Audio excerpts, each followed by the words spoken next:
You are listening to Castles and Cryptids, where the castles are haunted and the cryptids are cryptic as fuck.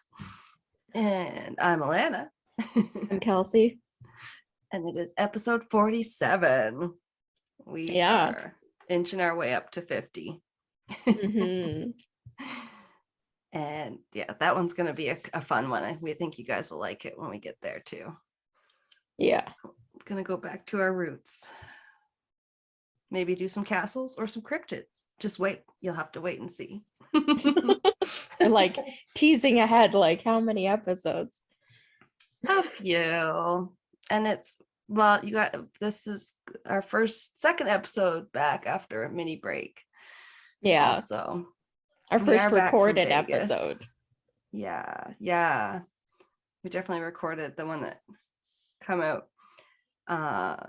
yesterday, the 4th, a while ago. Yeah. But we made it back from Vegas. Yeah. In one piece. I was saying to Kelsey, I don't know if I made it back entirely uncursed, but that's only because, well, you know how Post Malone, after he was in the room with the Dybbuk box, and of course Zach was touching it. Nothing like that happened with us. I didn't touch anything. I wasn't supposed to touch. But we got back Friday, and on Saturday, like I got in a car accident where somebody hit me, and that was God. Like, you know, it's like I've never had, you know, a tiny bump or whatever before, but it's like the first time we had to actually like go through insurance and stuff. So God. I was like, oh, like that happened. And then I just kind of like got home and like processed it and whatever. And then I'm like doing stuff to do with it. And then it's like, and then we just got back and we just went there on like the Thursday. Yeah. Oh, that's creepy. A little bit. I was like, ugh, it's annoying. At least it wasn't my fault. That's good, at least. Then you don't have to pay it, like basically anything.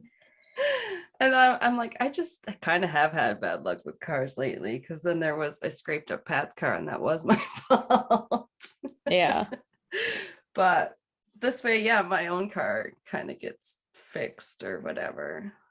They still have to see if it's like how much the repair would be or whatever. So it'll probably honestly just write that vehicle off. She's kind of old. She's kind of on her last legs. My silver Sylvia that my mom got me, which was lovely of her. So she did good service, but she's got a lot of miles on her. So yeah. My car, I took it in for an oil change on Wednesday, and then they do like their big service on it that I have to pay for because I have like free oil changes for life. I just have to get these like services done. So they'll like check over stuff. So they'll like check your brakes and like everything like that when they do it. And they checked my battery and told me my battery was failing the test or whatever. So they told me it could die in a week. It could die in a month. They don't know, but it is likely to die. So I was like, oh, great. So literally every time I turn my vehicle on, I'm just like, I hope you turn on. Like, because they didn't have a battery. Well, online it said batteries last like 3 to 5 years, and mine's 5.5. So it's overdue. Maybe that's why maybe they're supposed to tell you that, because it's like, you could be due, so they want you to buy a new one or whatever. Well, she actually told me there that they didn't even have the battery like that I needed to replace mine like on the spot, because I was like, I might just go to like Costco and buy mine at Costco because it's like $250 or like $300, and they were going to charge me $450. And then she's like, we don't even have the one you need here. And I was like, okay, cool, bye. Like, but you're like, that's helpful then. So I'm gonna try and go to Costco probably tomorrow and see if I can buy a new battery, because I need a battery. That's true. I'd rather have a good one. I don't want to get stuck, especially working until 9:30 at night. I don't want to get stuck in the parking lot like trying to get somebody to boost me. And it apparently does not want to stop snowing this winter. We Yeah, just that got was another dump stupid. yesterday. A huge dump, like one of the Yeah. biggest we had. March, you're coming in like a lion. Okay, we see you. Hopefully you're gonna go out like a lamb. You better. Oh, Fuck. Yeah. Oh yeah. And this morning I took pictures trying to show how like literally everything. I know it snowed a bunch, but then I don't know if it got like more or less humid or something, but there was just a fine layer of ice on everything like that. I was like, oh my yeah. God, look, everything was covered in that hoar frost, as they call it. Yeah. And so I was like, what the fuck is this winter wonderland? It's like March. Including the inside of my windshield, which I sat in my car in my driveway for 10 minutes trying to scrape because it's so hard to scrape the inside of your windshield. And the stupid defrost, it was cold enough outside, the defrost thing wouldn't like warm up fast enough. So I'm like, no, it creates too much of my an imbalance, and it just needs time to even out. So it's just sitting That's there the while my worst. fingers like slowly get colder and colder, going, no. Tell me about it. Mhm. Anyway, well, since we made it back from Vegas, we decided to do a a fitting episode as the first episode that we physically came back for. So we're doing some travel crimes. I mean, that is true, but we also picked it because it was coming out near my birthday, and I was like, travel. Yeah. Yeah, I love hate travel. I was in travel department. Yeah. Oh, there's so much parts that are so fun, but then there's parts that are just so not. Yeah. But it was good though. All of you that are wondering, we did have a good trip. We got to do most of the things, and that's yeah. I think that's the important part, is that we just got the fuck away. Yeah. And we did the things, and we came back, and we're here, and we're ready to record. Yeah. Yeah. Well, I think you should go first. Ooh, yeah. Put the pressure on. I could do that because I did pick one that I'm like really excited to do, but also I didn't end up doing before because it's kind of daunting. And then I heard there was a book I could read about it. And then I thought I kind of wanted to get, the full scoop. The dog has left me. I don't know. He's downstairs. Oh. I let him out to pee before we started, so. Yeah. Yeah, I was gonna do this. I've heard about this case a couple of times, and I remember considering doing it for one of the other ones. Oh, maybe for the disappeared episode that we did, or I remember you mentioning it one other time, but the unsolved disappearances. Yeah, because I did end up doing Ben McDaniel, which was a pretty, that episode, a lot of people, like, I had friends listen to it and be like, oh, those were so bizarre. I loved it. It was so crazy. And I was like, yes, they were good cases. I enjoyed that episode a lot. Yeah. Oh, but this one actually takes place in Panama, and we just started getting listeners there. I don't know if I told you yet, because we just got them. Yeah. Wow. Yeah. So welcome if you're here, still here from Panama by the time you get to this episode. But it is about two Dutch girls that were visiting Panama, because as we know, it's the travel episode. Travel is great, but get you out of your comfort zone, and also sometimes a little maybe too far out of your comfort zone. Ooh. I mean, yeah, we always got to be careful, right? Yeah. Yeah, these were very smart young Dutch girlfriends from, oh no, I didn't look up anything. So Amersfoort, Holland, or the Netherlands, to be a little bit more up to date. Their names were Kris Kremers and Lisanne Froon. Do you think you've heard of this case? No, I don't think I had it all or have. It's sometimes like would be called like the lost Dutch girls or lost in Panama or something like that.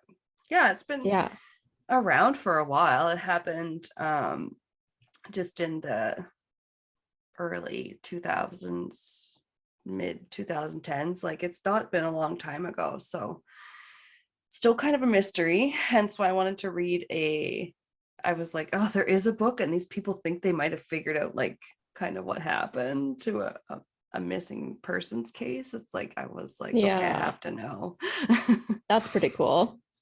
Yeah, but it's been one that's kind of plagued people for a while because I think it's weird. It's very like conspiracy theory driven too in some ways. Oh, okay. Yeah, like some cases just are. But so for some background, the girls, Kris and Lisanne. Kris is 21. She was a redheaded blonde, or maybe what we would call here like a strawberry blonde. Yeah. Like that light. I did put only a few pictures on the drive, so you can look there. I put one of them on their trip together. Okay. I think the only picture I see is black and white. You want to refresh or something? There should be one called Kris and Lisanne. Because I only put them up a couple minutes ago, remember? Oh, okay. I don't know, maybe it didn't. Oh. Yeah, it came up. Okay, so just Kris and Lisanne. Okay. Yeah, so she's got like reddish blonde hair, one of them, and the other one it's strawberry blonde. Yeah, strawberry blonde. That's what we usually call it here when it's kind of just a little bit orangey blonde. Yeah. So that's Kris. She was a middle child with two brothers. Her family would describe her as sociable and smart. She loved theater, arts, and bands like Pearl Jam and the Red Hot Chili Peppers. My favorite band. And she was like fairly experienced as a traveler because she had actually been to Peru with her parents. So it does sound like sort of familiar terrain. Like she's been to South America, and now they're in Central America, or going to Central America. And then you've got Lisanne, who was a bit more introverted than Kris, a little bit quieter. Her older brother, it could be Martin or Martin with a J in it. Oh, I don't know how to pronounce that. Idea. It's Dutch. Martin? Sorry. Don't at me. I love you guys. But he calls her a homebody. So I was like, oh yeah, same. Yeah. 100%. Yeah. Home is where the couch is. Yeah. And she was empathetic and intelligent. 22 years old, and she liked music like Coldplay and the Dutch singer Marco Borsato. He sounds actually Italian, but whatever. Apparently he's Dutch. Yeah. In 2013, Kris earned a degree in cultural and social education at Hogeschool Utrecht, and Lisanne graduated Hogeschool Section Academy with a degree in applied psychology. So they've done some schooling. So it's like a gap year for both girls before. I think they plan to both do like more schooling. I mean, applied psych and social education. It sounds like they're like in it for the long haul. Yeah, those are pretty broad fields, I think. Right. So the two had met working at a restaurant called The Small Bite in Den Kleinhap, or something like that in Dutch. So sorry. And Lisanne's parents had a bit of a hard time accepting at first that the girls were going to go on a trip so far away. And it was kind of a long trip because the family had never traveled further than southern Germany. They can't talk. Oh, okay. So like, yeah, they're in the Netherlands. They've never been farther than Germany. They haven't That's been. not like they're going to North America. Like, Well, it's further. yeah. Yeah. So they're like, what the hell? You should come to Canada. Anyway, no. So it was to be quote 2 weeks of Spanish lessons and partying on the Bounty Islands of Bocas del Toro on the north coast of Panama, close to the border with Costa Rica, followed by 4 weeks of volunteering in backpacker paradise Boquete. Oh, wow. It sounds So nice. 6 weeks. Yeah, that is quite a wild trip. Yes. At first, when you said 2 weeks, I was like, 2 weeks? That's a long trip. Okay. Yes. 2 weeks of partying and then 4 weeks of volunteering and such. Are you coming upstairs, buddy? Come sit down. My dog's lonely. Is Dad out of the house? Why don't you come sit down? All right. You let me know if you have to go outside. Yeah, so it was a big trip. And I was proud to say that they used a travel agency. I was like, good for you. You didn't just like, we'll just book it all online and see how it goes. But this was like 10 years ago too. So yeah, this is 2014 as we're about to get to. The Spanish lessons and volunteer work was arranged by an agency called Spanish at Locations, which had various offices and locations. And they said goodbye to their parents at the Schiphol airport. I think the Amsterdam airport on March 15th, 2014, which if anybody is wondering when my real birthday is, it's March 14th. So they left the day after. They left on the Ides of March. Isn't that when they killed Caesar? The Ides I have no idea. It's something like that. Anyway, stuff I don't know about, so I'll shut up. So they had like obviously a long flight. They connected through Houston, then San Jose, Costa Rica, and then to Bocas del Toro. I kept thinking of it as like Benicio del Toro. Because it's like same initial. Anyway, and then they finally get there. Like they took boat and a bus for the last leg of the journey, and they even had to take up an offer from a guy who offered to drive them to the boat because they were gonna like miss the last boat. So wow. Even though they were like, this is a little bit, we're not like don't want to like hitchhike and do stupid things like that, but like we got to get to the pier or whatever. Jeez. I know. It's like, okay, I get it. Sometimes you just got to get shit done when you're on a trip. You got to get somewhere, or yeah, you got to book it. Finally, they make it to Bocas del Toro, a northern province of Panama. And in her diary, Lisanne describes it as, quote, dancing in the rain and drinking from a coconut. Yeah. It sounded like they had a pretty nice time, and that it was like white sand beaches, kind of a really nice area. From what I know, like of places like that, when I went to like Mexico, it is just like just chill, and like you're just drinking out of coconuts and pineapples, being like, and they're like, it's on Mexico time, it doesn't exist. 1 minute is like, hell yeah, you'll be like, we'll be there in a minute. 45 minutes later they show up and you're like, it's a Mexican minute. I mean, I was gonna say you get slow time even in the deep south of the States and stuff.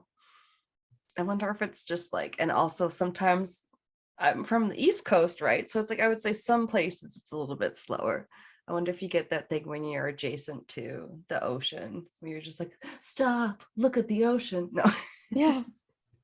Just slow down, guys. It's time to be a surfer. No. Yeah, it does sound beautiful. they did meet up with some fellow travelers at one point, like a group of guys, some of which were also from the Netherlands. There was Edwin, Bass, and Mart, who were all Dutch. And then there was an Australian boy, Ethan, in the group, and a Canadian named Davis. And so they met up with that group of guys, and they kind of all got along great and hung out a bit and stuff.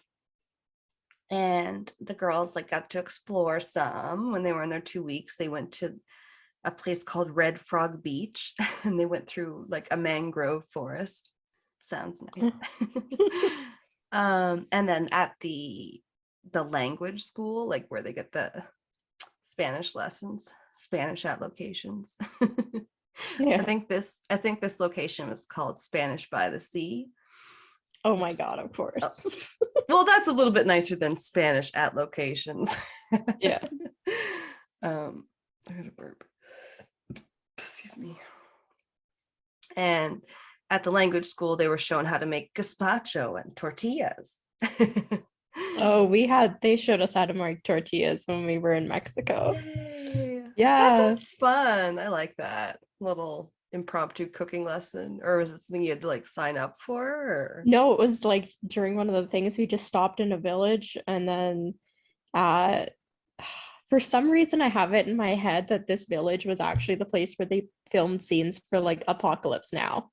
For some reason that's like so ingrained in my head, which I recently watched, like within the last 6 months I watched it for the first time, trying to be like, wow. Where is it? Where was it? And I think it in the one scene they like land a helicopter and they like kill a bunch of people, and I think it's supposed to be like a school or something, and I think that's what it is, because I remember when we went there they told us that the film crew had built a whole bunch of cement buildings including a school for them, but they basically couldn't use these buildings for anything, so they basically sit like as storage, as these people still live in like huts. So you're just like, okay, well, like yeah.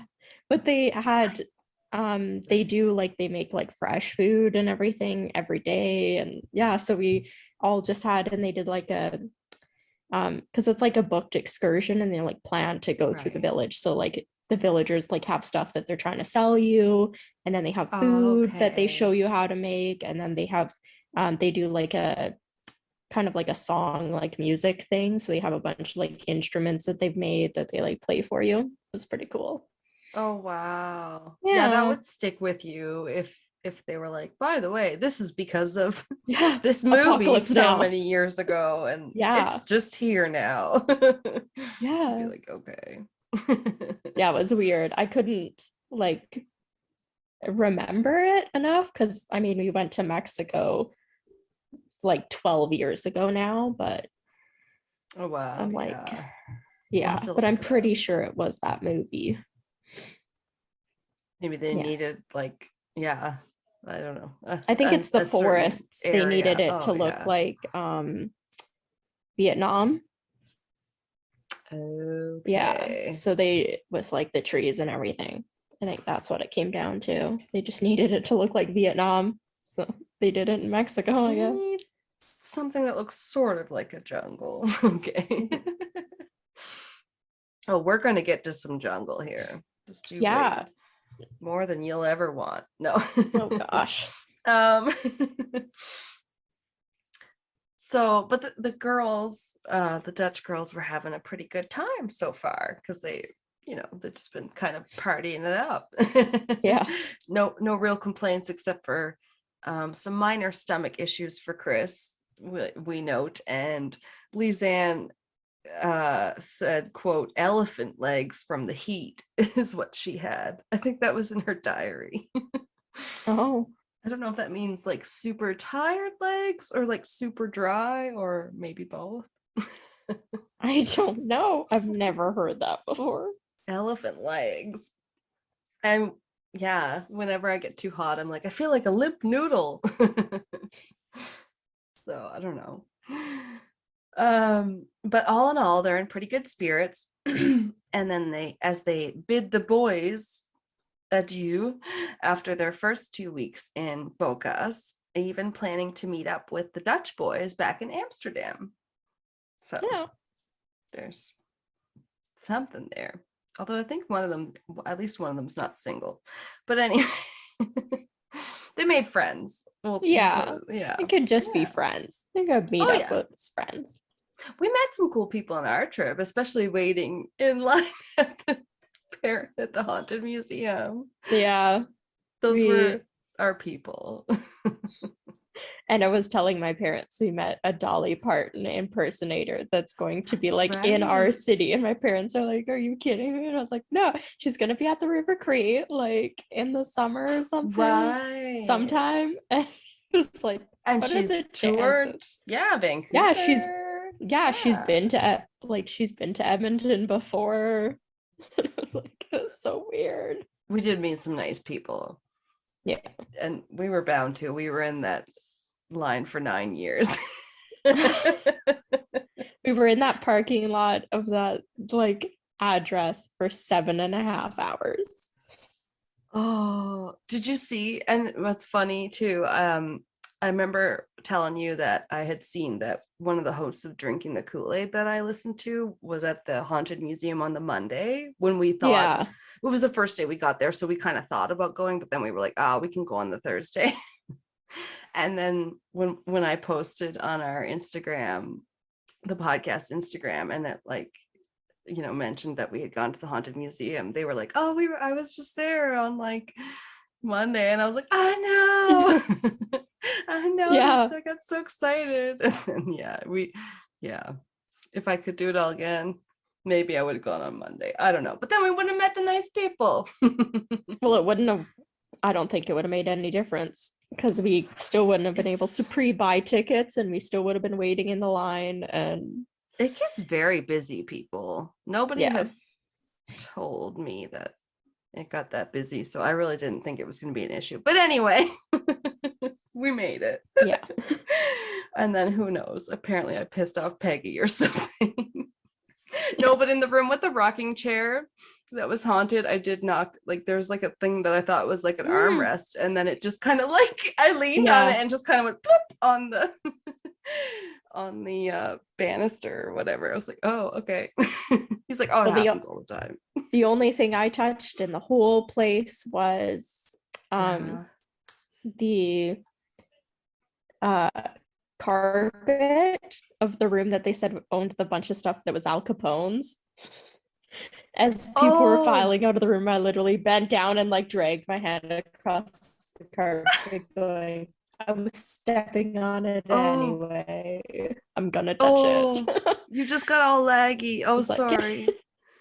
I heard what you said. You dragged your finger on the carpet. Yeah, I like dragged my hand across the carpet and was like, yeah, everybody's walking on it anyway in all the tours. It's true. They just tell you you're standing on Al Capone's carpet. Yeah. So I was like, yeah, I'm touching this fucking carpet. And I like literally, I think I figured out where the camera was and I like waved at it and then I was like, touch the carpet. Bye. And then I like left the room. That's all I cared about. God. My brother would love that part. Also, he would have liked the Mob Museum too. He's really into the gangsta stuff, as I've mentioned. The Mob Museum's a lot. It's so much stuff in there. I've done it twice now and like, I still feel like I didn't look at everything. Well, we got to taste some moonshine at the end. That was fun. Yeah, that was pretty fun. That might have been honestly the most buzzed we got all trip. They were like, have a couple shots, like little shots. When I say shots, it was like a thimble, like a sewing thimble. Yeah, probably like 0.5 of an ounce, but again, moonshine. So I guess when you're on it, like most people are probably on an empty stomach too, like like, we shouldn't give them 3 full shots of moonshine, then just send them out into the wasteland. back into the museum. Yeah. To just destroy everything. To Fremont Street. Yeah. Where everybody was getting married because it was 2/22/2022. Yeah, true. Yeah. There was a few weddings we saw. Mm-hmm. All right. Tangent over. So where was I? On March 29th, they made their way to Boquete, which was where they were going to do all the Spanish lessons and volunteering part of their trip. So they get to their youth hostel home in the tiny village, which is perched atop a bowl-shaped valley about 4,100 feet altitude. So it's surrounded by mountains and flanked on the east by Baru, which is a dormant volcano that is the highest point in Panama. It's like 11,000, almost 400 feet. And yeah. Lisanne had been hesitant about this portion of the trip. She initially felt not as happy as she did during the first part of the trip. I could see why. Plus, you just went from partying to volunteering. I'm sorry. I mean, you probably accumulated a hangover or two along the way. Yeah. But they spend a couple days there and she starts to adjust and stuff. So that's good. They stay with a family that regularly hosts volunteers. So it's like run by a lady named Miriam and three her kids. Nope. Of her kids. She has 3 kids. So that's where they're staying. Are you comfy, dog? Oh yeah, so yeah, the language school at this location that was arranging all the volunteer work and stuff is called Spanish by the River. Oh my gosh. So they spend the day exploring town on March 30th. And on Monday, they are due to start work at the Guarderia Ora for the rest of their trip, like on the weekdays. And they'll have weekends off. So that's where we get into it. Monday, the 31st of March, they get to their work placement, or basically they find out that their work placement is not going to happen that week because there's been a mix up and they don't have room for them until the next week. Okay. And the girls like don't love this and love the atmosphere at the work placement. I think it was like a daycare or something, but whatever. They're wondering if they can try and make arrangements to do some volunteer work elsewhere. So they discuss that with like their placement people, and they realize they have a few days to kill until they have like a new job assignment. So they get home at 8:30 on the evening of March 31st after they have a massage appointment, which sounds lovely. Yes.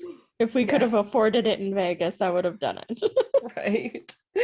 Oh, Vegas is a purse sucker.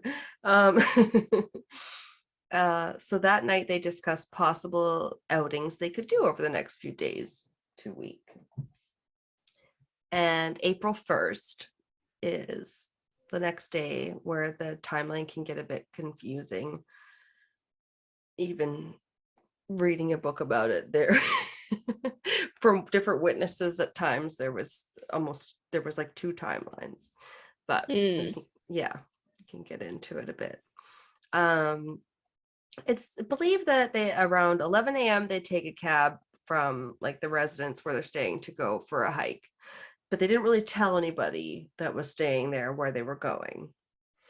Okay. Yeah, so there's evidence later that Kris may have texted her boyfriend Stefan that they were going for a walk, but that wasn't until 2 p.m. And this is like he's in Holland, I assume. Yeah, very helpful. Yeah. Always tell someone where you're going. So there's a cab driver that says he dropped them off near the start of a trail called the Pianista for short. Its full name is the Sendero El Pianista, or the Piano Player Trail. Sounds kind of pretty. And at the start of the trail, there's a restaurant called Il Pianista. So while the girls had been advised against hiking alone without a guide, it's possible that they did see a description in a copy of Lonely Planet in the language school that described this hike. And it read, "A pleasant day hike along the Sendero Il Pianista, which winds through Dairyland." One sec. My dog's getting into the garage because apparently he wants to check if Dad's home yet. I just heard him open the garage, like the door into the garage. Come here. You hear him talking to me? I heard him a couple times. Yeah. He likes to go out in the garage like, is Dad home? Is the car here? What's going on? Should I just start that again? Okay. So it was a pleasant day hike along the Sendero El Pianista, which winds through Dairyland and into humid cloud forest. To access the trailhead, take the first right fork out of Bouquet, heading north and cross over 2 bridges. Immediately before the third bridge, about 4 kilometers or 2.5 miles out of town, a trail leads off to the left between a couple of buildings. You need to wade across a small river, I guess. I'm missing a word. You need to wade across a small river after 200 meters, 219 yards, but then it's a steady, leisurely incline for 2 kilometers or 1.2 miles before you start to climb a steeper, narrow path. The path winds deep into the forest, though you can turn back at any time. End quote. So, how long is it in total, like the hike? Do you know? Yeah, about like 6 miles. I think that's I have a it further long on. way. Oh my god, a leisurely hike. Fuck that. I'm sorry, but fuck that. That's like, right? I'd be done. No, no thanks. Yeah, it's hard to say. We didn't really go on. The only hikes we went on in Vegas were all in the urban jungle. Yeah, we didn't get to our hike in the Valley of Fire at all or anything. No, but we definitely did over 10,000 steps a lot of days and stuff like that. Yeah, well over that. Oh yeah. So yeah, I don't know. It does sound like it could be a little bit daunting. Oh, excuse me. Especially if you don't know what you're getting into. Yeah. Pardon me. So yeah, it doesn't sound too crazy, but kind of the idea is that you get to the lookout point at the top or the top of the mirador and go back the way you came. So did the girls know that they had to turn back at the top, or did they kind of assume that the trail would circle back around to the beginning, as a lot of other trails tend to do? Oh, yeah, that's fair. So we don't know if they necessarily read that description or understood. Like, it does say you can turn back at any time, but that doesn't necessarily say that that's your only way back to where you came from. Yeah. Yeah. So this point that they're supposedly hiking, as far as we know at this point, the Mirador is part of the Talamanca Mountains, located in the area known as the Continental Divide, which is a cool kind of place. See, like, Panama is super close to the equator. Like, they're like 9 degrees north. Oh, wow. Yeah, so it's like the rivers here can flow from north or south. And if they get to the top of this peak, they'll be able to see like both the Pacific Ocean on the west and the Caribbean Sea on the east. And it's cool because like water in the Continental Divide area like can flow into one ocean on one side and the other ocean on the other side of your continent. Like, you can have it flowing in both directions. Yeah, it's all meeting here. It does sound like really cool, but also a little confusing. Yeah. For the terrain. The trail, the Il Pianista, gets its name from the large stones that form a sort of staircase looking thing that can sort of resemble piano keys. So I guess that could be one of the reasons why it's called that. Or the name could come from the Quetzals, the sacred bird of Central America. So I don't know. I just wondered why it was called piano keys, and that's all they had. Yeah. Oh, so here's where it should take about 4.5 to 5 hours. Ugh. to complete it. Uphill. No, thank you. That's brutal. Right. It was, yeah, I guess it would have been uphill for quite a lot of it. We did a lot of up and down walking though. Yeah, and it was brutal. Yeah. Well, stairs. Ugh, we're doing the stairmaster thing. So there's photos that are later recovered that show that they made it to the top, but they didn't return to their hostel that night, we know. And they failed to show up for a planned excursion to a coffee farm the next morning. So when the Is that what this picture is of them looking out?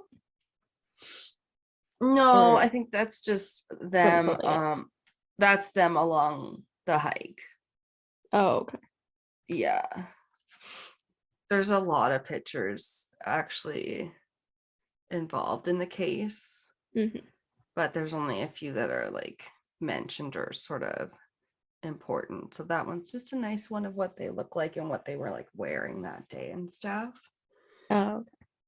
Yeah, they look so friendly and nice. Like, yeah, they look really friendly. They're young, they're like having a good time. They're two girls on a trip, just like we were. This is one of those cases where it's like it could happen to anyone, unfortunately. And spoiler alert, it's a crime. It's one of those, I'm covering it on a crime case, but since it's like a disappearance, we don't actually know if there's a crime. Yeah, true. Yeah. So yeah, the trail should take it like 4 or 5 hours. The next day they're not seen for their excursion, and then the host lady Miriam was like, no, you know what, they didn't actually come home the night before, I don't think so. I don't know where they are. So throughout the day, the guide that was supposed to take them on their excursion, Feliciano Gonzalez, and a representative from the language school, Eileen, I don't know her last name, but she was like kind of a trainee. So this is kind of a sucky, like, yeah, almost first day kind of thing. But yeah, they tried to like contact police and say, we don't know where these like visitors or tourists are. But the police were like, well, you just haven't seen them since last night. Like it actually was too early there to kind of report them missing. Which is annoying because I know a lot of places people think everywhere it's like you have to wait 24 to 48 hours, but that's not always the case. You gotta check the laws where you are. Yeah. Especially if there's some reason to believe there was foul play, or if it's like a child missing. I know you can report it like pretty much immediately. Yeah.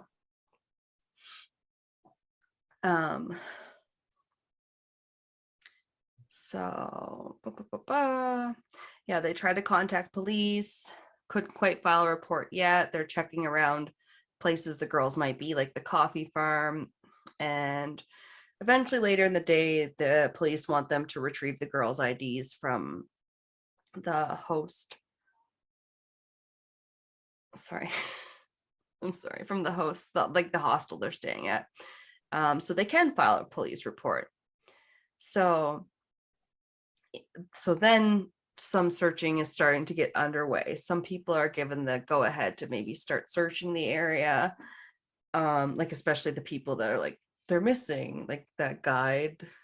Yeah. Like everyone's really helpful basically in the area, which was really cool, I think. But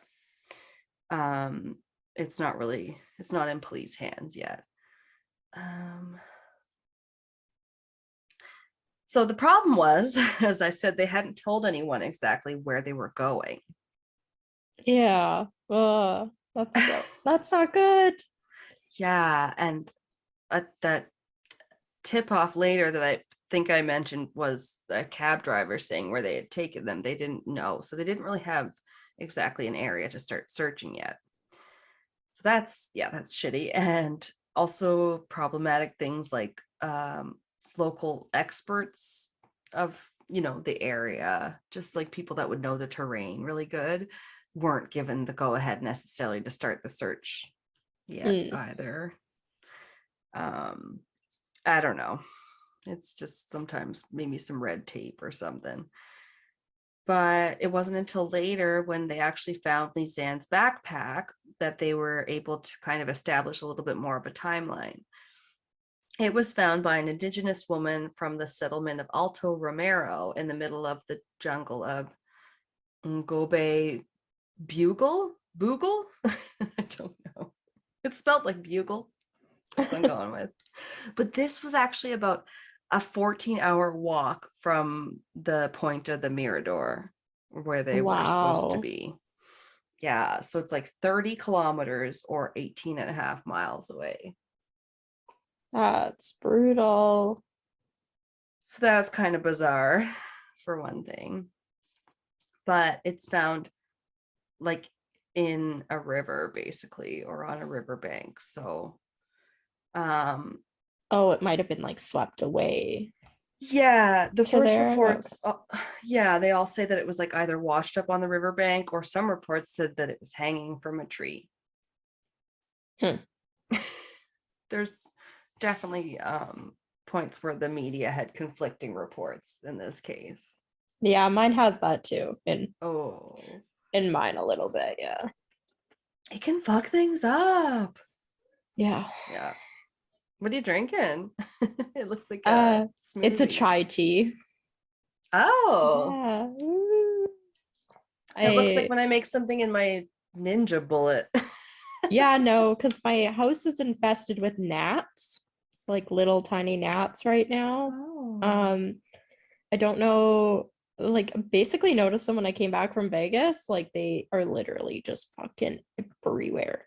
Like I put a fruit drink flies sort of thing. Yeah, they're like smaller even than fruit flies. Oh, okay. But like they can be from like overripe fruit and like garbage, and sometimes they say like plumbing, they can like breed inside the plumbing. So I'm like, I figured like that maybe is what happened because I wasn't home for a week, so the water wasn't running, so they like went into the plumbing from somewhere. Because I had like cleaned out my fridge, there was nothing, my garbage was completely empty, there's nothing in the house that could have gone bad that they would have. Right. And there was nobody in the house using the plumbing too. Yeah, so it's brutal. Probably about 30 to 40 of them die a day. And still, like, as I was making this, I was like batting them away from like my Keurig, because they'll like even the 30 seconds it takes to like fill up a thing, they're trying to fly into it. They'll fly into my water. When I change the cat's water dishes, there'll be like 20 or 30 of them floating in their water dishes.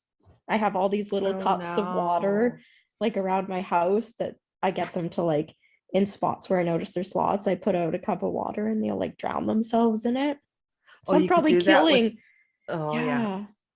I was gonna say you could do that with the fruit flies at the bar I worked at, kind of like, but you could put like a little glass of like a little bit of wine, like a red wine, and then put like, I think oftentimes you'd put a saran wrap with some holes poked in it so that they could kind of get in and not get out. And it's just like, damn, those things are crazy. But like it's been a week and I'm starting to make a dent, because the other day I got real pissed off because I could literally see like, I think I counted 15 of them just in my short hallway, like on the walls and the ceiling. And then there was a bunch in my bathroom, and then there was a bunch in my kitchen. So I literally got super pissed off and I grabbed my vacuum and I just fucking vacuumed off the walls and the ceiling. It was like, fuck you, die. I was like literally chasing them around as they're flying around, just poof, poof, poof, through the vacuum.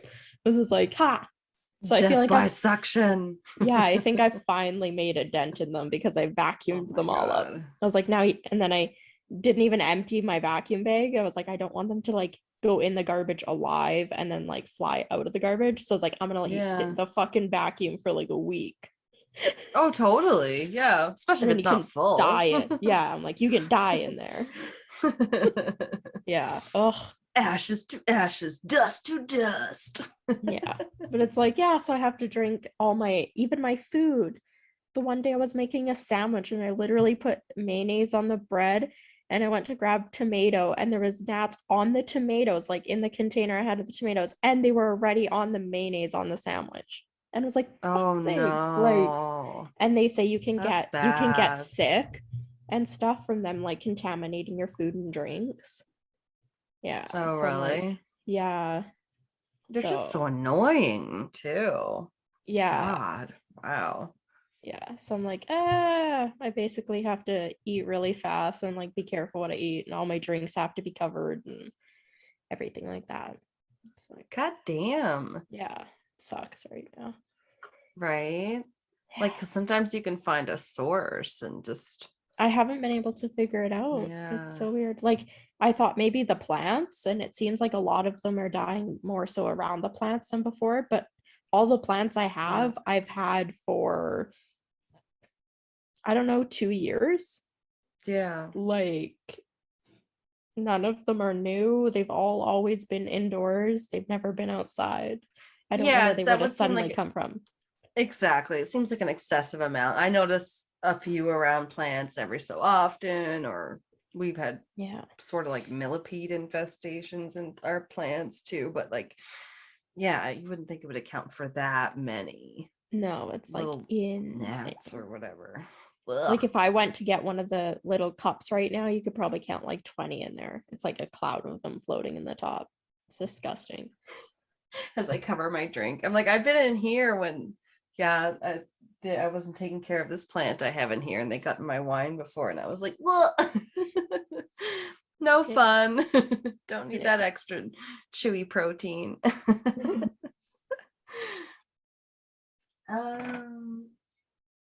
Okay, so to the clues, we have found the backpack washed up, which was found, I couldn't remember the exact date, but it was not found until June, and they disappeared in April. Oh, wow. Okay. Yeah. It had both of their phones.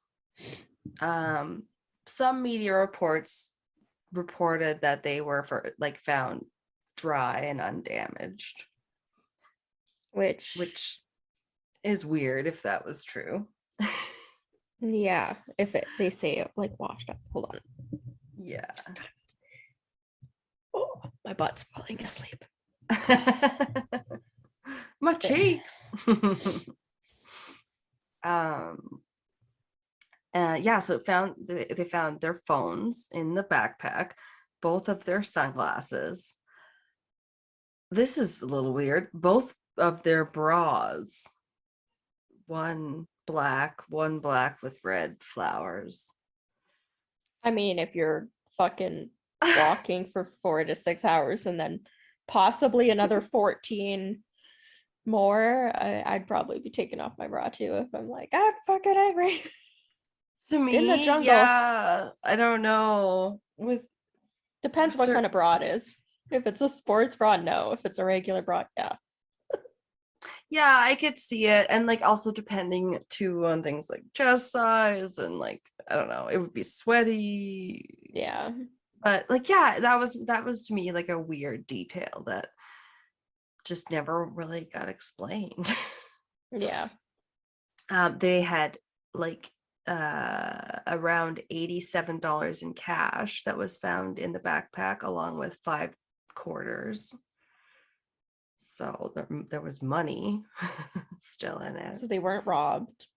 Right, didn't Likely. seem to be motivated by robbery, exactly. Or so you would think. And then there was Lisanne's camera, along with a few things like a battery for it and a memory card. There was also a key, a lock, 2 phone cases, a bit of a candy wrapper, a small padlock and key, and a water bottle. It was missing any sunscreen for Kris, who was very fair. She's the more redheaded one, right? Yeah, she does look quite pale. Yeah, she would take it with her like everywhere. Yeah, so Lisanne definitely looks like she's rocking a tan, like in the picture. So yeah, she's the taller one with the brown hair. Yes, exactly. But she apparently usually carried around a puffer, and that wasn't there. So that was a little odd. Yeah, if you're going on a hike, she probably definitely brought that. I know. And apparently some like the host family and stuff said she was a little bit under the weather, like she might have had a cold even. So it's kind of weird. Wouldn't have been going on a hike then. They definitely were not intending to go on a strenuous hike. You can Well, they tell still from signed their up for a 4-hour hike. Something like that to me is strenuous. I don't know. I know. Choices were made, right? Yeah. Then we have the phones. So that was the Mm. next bit of evidence they were able to get to once they found the backpack, which was just cool that they could find the phones and retrieve that and make like more of a timeline. Yeah, creepy that we have these pictures though. We talked about that one other Yes. time, like last pictures or whatever of people, but it's even worse Yeah. than when like these are pictures that they took of themselves, like enjoying their trip, and then it has like a tragic end. Right. And not all of them were probably taken when they were still enjoying it, as we'll get Yeah. to. Some of them Oh, might have been, no, they're not like graphic, but they might have been, they were definitely already under a little bit of duress or like panicked at that time. Or like, you know what I oh. mean? They probably did get lost at some point. That is definitely what you can conclude after, like, I've been so deep in it, like reading, I'm like, I gotta read this book. They think they figured out the whole timeline, and like I've heard a few podcasts cover it and stuff like that, so I had kind of a general idea, like as much Yeah. as you get from reading a few articles online that don't go into depth at all, right? But anyway, hopefully I can still see the forest for the trees and I'm not too it's like when you like kind of start to unravel a mystery and you're like, oh, that kind of takes the fun out of it, but at the same time not everything's a conspiracy theory, and like when you know a little bit more about it, you're like, well, maybe Yeah. that's just I wanted to know more about it and now I feel like I do. Yeah. So so yeah, the phones give us a better timeline. At 11:04 a.m., Kris's iPhone connected with the cell phone tower near the Il Pianista restaurant near the trailhead where it started. So we know they did probably start out there intending to go Mm-hmm. hiking. And then it lost contact with the cell tower at 1:38 p.m. But again, they're hiking up the mountain. That isn't unusual. But by 4:39 p.m., a call is made to 112, which is like the Dutch emergency number or version of Oh. 911 from Kris's iPhone. And at 4:51, Lisanne's phone also calls 112. So yeah, it would appear something freaked them out at least. Yeah. Well, they're probably trying to get through if they're lost. Mm-hmm. I know, it just always surprised me that it's so soon. I don't know. It seems like, I guess, what did I say? It takes 4 or 5 hours to do the trail, but yeah, I don't know. You'll see. They were fine, just not long before then. Hmm. Yeah. So from the phones, we also gleaned that multiple attempts to 112 and 911 were made over the next 2 days, after which they usually power the phone off each time. And until April 5th, then Kris's phone is no longer powered up with the full pin, the security pin. So, Oh, okay. It's not like she doesn't turn it on and then like unlock it, you mean? right. Okay. So it could not even be Kris turning it on because the pin isn't necessarily used. Yeah. Yeah. At least that's what people infer. So because like no pin code is like entered after that date, after April 5th. And then somewhat odd also in the call logs is that from April 4th, 5th to 6th, the phones are turned on at basically the same time every day or in the same time frame. They would be checked or turned on between 10 and 11 a.m. or 1 to 2 p.m. Okay. So I don't know. It's kind of like, how can that be so? It seems pretty precise for if you don't know what time it is to me. Unless they had watches. True. That not in anything that I read. Hmm. But also once you start falling down some of the conspiracy theory rabbit holes, some people were even like, that could be break times in the day. Because some theories go towards abduction and stuff. Yeah. So it's interesting to note anyway. And then the last thing from the phones is that like by April 11th, it's the last day either of the phones is ever turned on. I believe it was Lisanne's phone. Yeah. And then once they were actually able to recover the stuff from the camera too, which is pretty crazy. Oh, you had to go into your living room now. I'm noticing. Yeah. You're on your couch. Sorry. I'm like, look, oh, what's that picture? Anyway. Sorry. So yeah, the photos are also creepy. The photos are the creepiest thing. Okay, so they took fairly normal photos on the first day, April 1st, like roughly every 20 minutes, take a photo of something kind of pretty, something scenic. Okay. Yeah, normal. And then there's like a large gap where no pictures are taken after picture 0508 was taken. And then 0509 is missing completely from the camera, which apparently is very odd considering like when some people tried to recreate this by deleting photos off the same type of camera, it would just make the next picture you took number 0509. So it seemed like it was weird. Like this one wasn't even on the memory card. Almost like it was wiped off. Yeah, I don't know. From what I know about like SD cards that cameras use, it can get corrupted, but normally it would be like a whole like the whole card would get corrupted. It wouldn't just be like one picture. I knew you would know a little bit more. Like I would say you use a camera more often than I do. Because like I was gonna get like a really big SD card for my camera and just keep like using it for everything.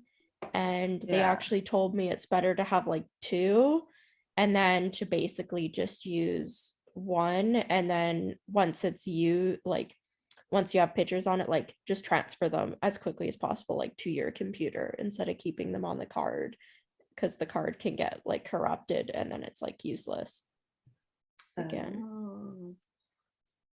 Yeah, but I don't know if it can do that to like a specific picture. Yeah, right. That's different. Seems odd. Yeah.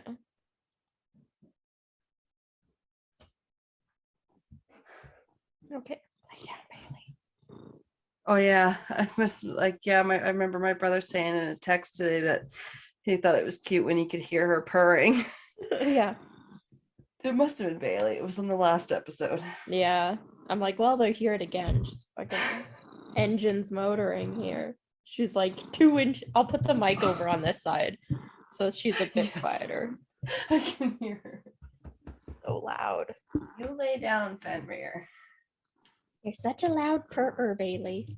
It's normally sweet because I'm like, oh, she's so happy. Or I go, start your motor. And then I just try and get her to purr as loud as she like can. Aww. She's like, Mom. Yeah. Okay. So is she really loud? Sorry. No. No? Okay. Well, so I can't really. I know. I think once we're talking, you don't really notice anything anyway. Okay, good. Because she sounds really loud, like right now. So. All right. If I stop and listen, I'm like, oh yeah, I can hear you. She'll just be ambiance. Oh yeah. Yeah, so it was weird to me that one of the pictures appeared to be deleted. Yeah. And it's also weird at the time it happens, because after the last picture taken on April 1st, which was 0508, picture 0508, It was taken at 1:56 p.m. Then there are no pictures taken until the night of April 8th. So like oh wow, a week later. Yeah. And they're taken like in the middle of the night. oh I know. That's definitely the creepy part. I think that a lot of like that's what kind of made me fixate on it. Like, what the hell? There's a bunch of pictures taken all within 3 hours. They all use the flash. The total is over 90 photos taken that night. So it's kind of weird, like after the gap. yeah. And then they all, yeah, it's just like, okay. And obviously it makes you think that something happened. And you think if they were like trying to leave, like I watched movies before where like people are lost in the jungle and they're like trying to leave a message to like friends and family being like, oh my God, this is what happened. You think you wouldn't do pictures. If you have a camera, you think you'd switch it over to video and like take a video. Right? Oh yeah. Try and send instead of trying to take 90 pictures. Oh yeah, it doesn't seem like that would be for necessarily for someone else later, but some people argue that maybe they were trying to show like, or they were trying to light their way or something, or I don't know. Oh, okay. It was the middle of the night and it was a flash.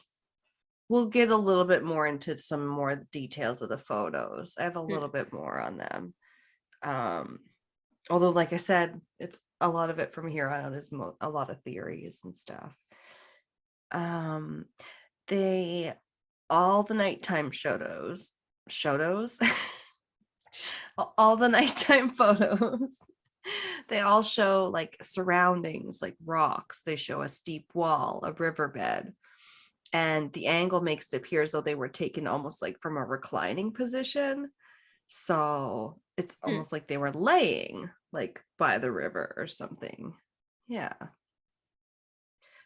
And only 3 photos on the camera really show anything different than the surroundings, or anything remotely like different, off, or suspicious. So there's one with like a pile of twigs. That is one of the photos. What is it? I think I called it red plastic or something. Red twig thing. You know what? Okay. There's probably better photos of it, but it is kind of weird because it does look almost like there's something made almost like a little Blair Witchy, like just a little kind of bit of a formation on a rock. It's I don't know. Yeah, a little weird. Yeah, it almost looks kind of deliberate. Oh, I heard her just now, Bailey. Really? Because she's actually not even on my lap anymore. She's like on the other end of the couch. Oh, I thought I heard her purring. Maybe not. Oh, she's still purring. It just like she's staring at me, being like, "What the fuck? You didn't pet me." My dog's still pacing because Pat's not home, and he's all sad. My anxiety. Pat's his emotional support human. I know. I honestly say that, like, or like, yeah, I joke that he's like does not help Pat's emotional. They're supposed to be like, hey, calm down. He's like, no. Yeah. Okay. So yeah, it's just weird. And then there's one. I had a hard time finding this one. I think there's one I labeled SOS that I think is the one they're referring to. But what it's supposed to show is like some white stuff that may or may not be something like toilet paper that might be spelling out something like SOS. So I honestly don't know if I put the right photo on the drive, but I know most of the photos you can kind of search and find them online. So Fenrir, stop trying to jump on the table. Stop it.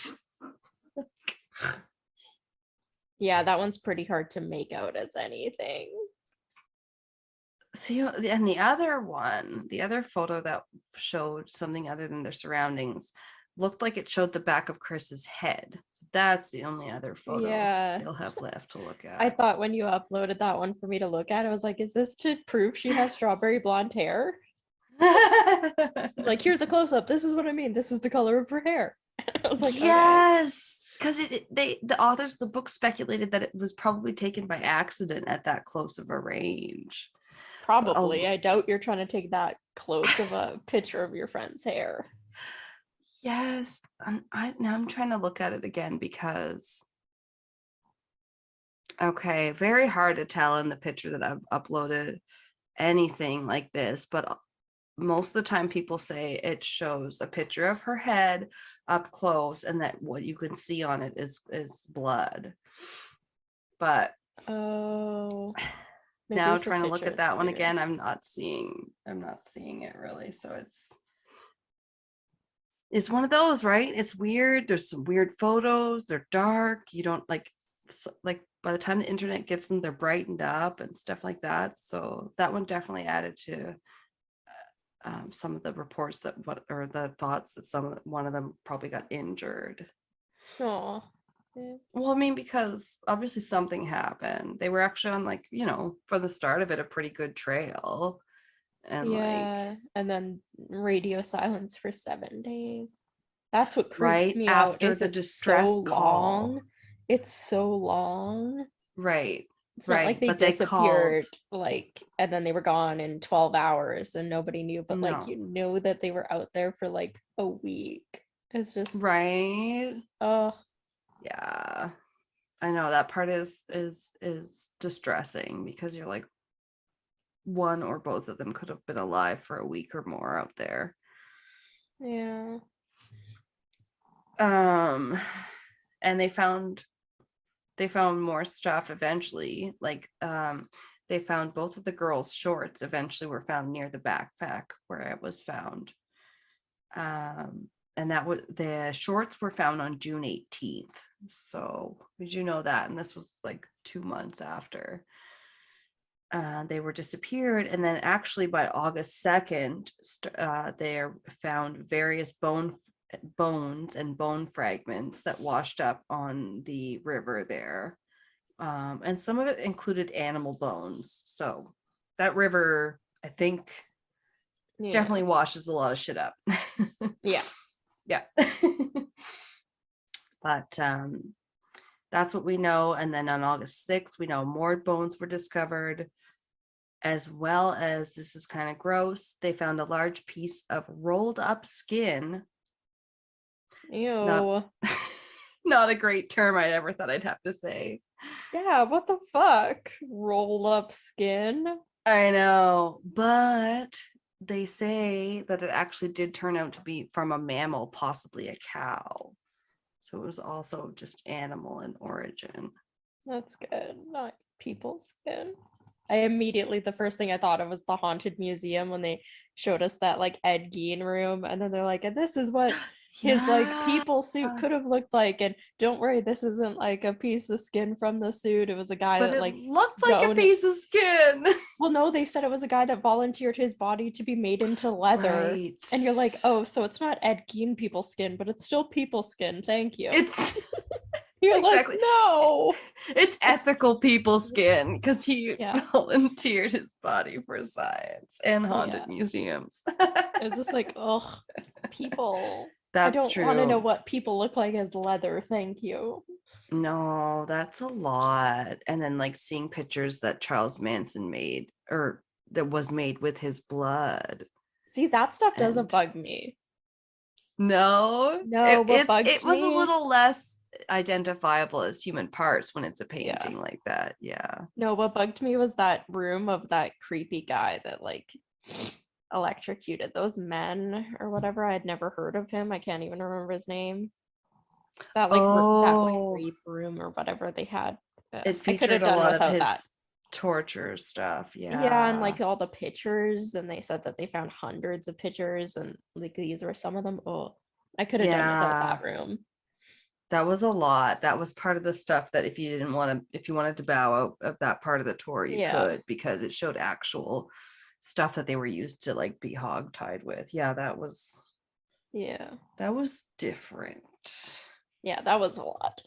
Oh yeah, most museums you're not like, oh, that's actual. You're like, oh, here's fossilized mammoth poop. You're not like, there's shit on the sheets from someone being like tortured. Yeah. And they're like, it's actual shit. Like, these are the actual sheets. And you're like, oh, cool. And they're like, yeah, and this is the actual stick that like people were sodomized with. And you're like, that looks like a baseball bat. You're like, fuck. You're like, okay, I'm good for today. That's enough. Thanks. Anyway. Yeah. So altogether, they did find quite a few like bone fragments, things like that, for Lisanne, about 28 in all. And okay. Yeah, that one's quite a bit. But for Kris, they basically only found 2 bones that could be attributed to her. So that is what they have found. And the theories range from, of course, the accidental to like the accident causes being probably that they fell off one of the rope bridges that crossed one of the rivers that ran along the path past the point. A lot of crazy rope bridges going on there that were apparently just like 3 ropes, like 1 on the bottom for you to put your feet on and 2 at the top for you to hold on to. Yes. I've done those even while being tied off to like something, and it's creepy. Yeah, like in one of those Trigo like adventure like forest the aerial places. Obstacle park thing. Yeah, they're hard. Right, they do look tough. I was supposed to do one with my family, my mom and my sister, and Rain was there too. We were visiting my family, and then I was like, I was pretty hungover, but also Rain was too young, and if she couldn't do the child one with someone there to supervise her, she couldn't do it. So me and her ended up just watching from the ground, and I was like watching my mom and my sister do this, like it's a lot. My mom did it, and she basically like slipped off of one of those things and like tried to catch herself, but she like pulled something in her shoulder. Her shoulder was messed up for like a year. Like she couldn't lift it or rotate it properly. And then I wiped. It was so stupid. I was fine the entire time. And then after we got on like solid ground, I literally walked it right off the steps of like the little platform. There's like a couple little like laddery steps, and then you're back on dirt. And the next step I took, I completely wiped out and like landed on my tailbone. Oh no. And then damn it. I think my brother said something from him too got messed up, but he didn't fall or anything. But he just like, but there was a lot because you're like, you have 2 like carabiners, so you always have to be tied off at least one thing. So if you're going from obstacle to obstacle, you have to like be tied off here, and you pull it like as far as you can, and then you like clip yourself over here, and then you like unclip this one, and then you clip it beside like the first one, and then you can do the obstacle. But you're like crawling under stuff to like get to these things that you can clip yourself to, right? Because all these ropes and pulleys are everywhere, so you're like crawling under stuff, you're stepping over stuff, you're like hugging trees, trying to get around things, little platforms. That was a lot. That was tiring. Constantly reaching. Yeah. Ugh. And we don't climb trees as much when we're older.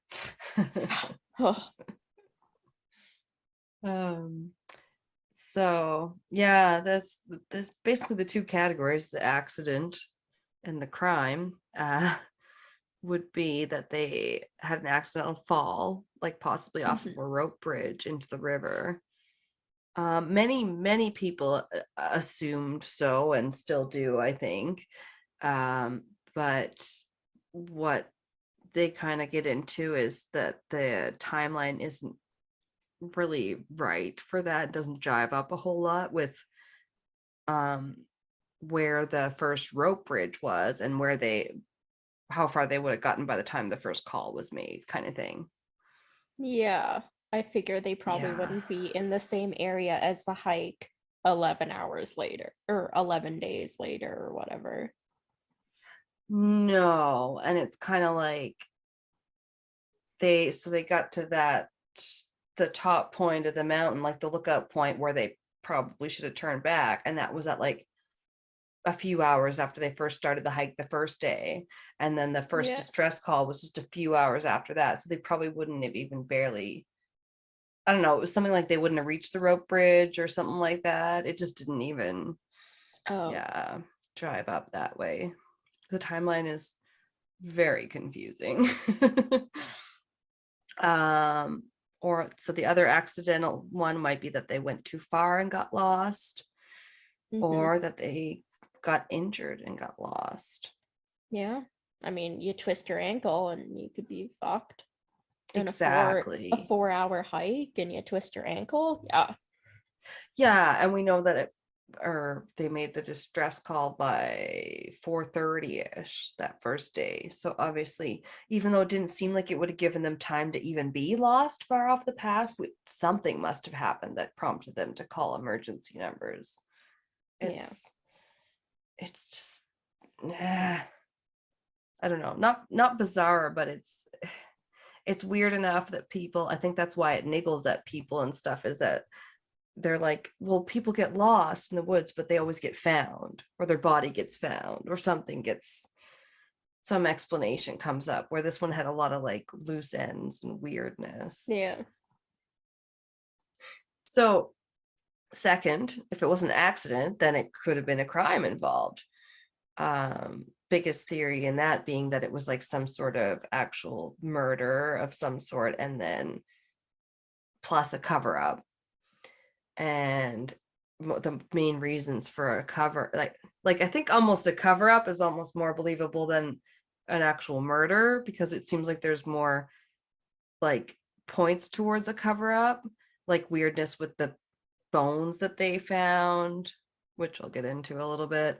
And then like the missing picture and other like things that have to do with the photos where people think that they were doctored with and stuff.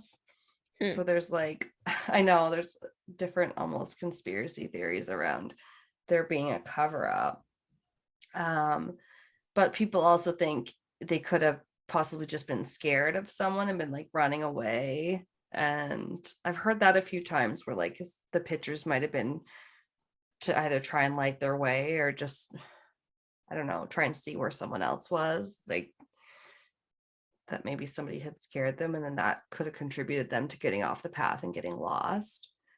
Oh, okay. Here's a dog opening the door again. Fenrir, can you just get in here? And yeah, those are the main two things with the crimes. I think, well, murder cover-up, that maybe they were running for someone, or they could have bumped into someone who then left them. And there's also some people that even think it could do with drug trafficking or organ trafficking and stuff. Oh my like God, that. always. Sex trafficking, all of it. Always. It's always that. Fuck it. It does play a pretty big role, though. I mean, they kind of had to go through everything in the book to kind of almost like rule it out. So it was, I mean, I think it's feasible, but that's not what happened, because it doesn't. I guess you'll tell me about the bone fragments, but like, fuck. Well, even then, the timeline does seem weird when you start thinking about if someone had been captured or something like that, because it's like, why would they be allowed to keep their phones if they had been abducted? So a lot of that doesn't add up either. Yeah, exactly. If there is ever a main suspect discussed, it's usually Feliciano Gonzalez, who was the guide who was supposed to meet them in the morning for the coffee farm trip. Really? Yep. Okay. Well, he was a guide. He directed people around a lot. It wasn't all necessarily just because of that, but he also apparently did have some complaints from women that he guided and stuff. So like, it wasn't like maybe out of the ordinary that he would be considered like a creepy kind of guy. Okay. Apparently, according to some women that dealt with him. And because he helped with the search, he was one of the first people that helped find the backpack and stuff too. So a lot of people were like, he was like the first one to report them missing and the first one to find some of their stuff. And honestly, the first couple times I heard it, I was like, that does sound very suspicious. You're like involved with it like the whole way. But then at the same time, they kind of stressed how like everybody in the area wanted to solve it. It was like a little place. I don't know. So I don't know about that part. There's definitely things they've kind of debunked and refuted, like the bridge fall was probably not very likely, or the timeline didn't really fit. Especially because if they had fallen crossing one of those rope bridges over the first little stream that they would have passed, it was only about an hour from the Mirador. That's the point, the vantage point at the top.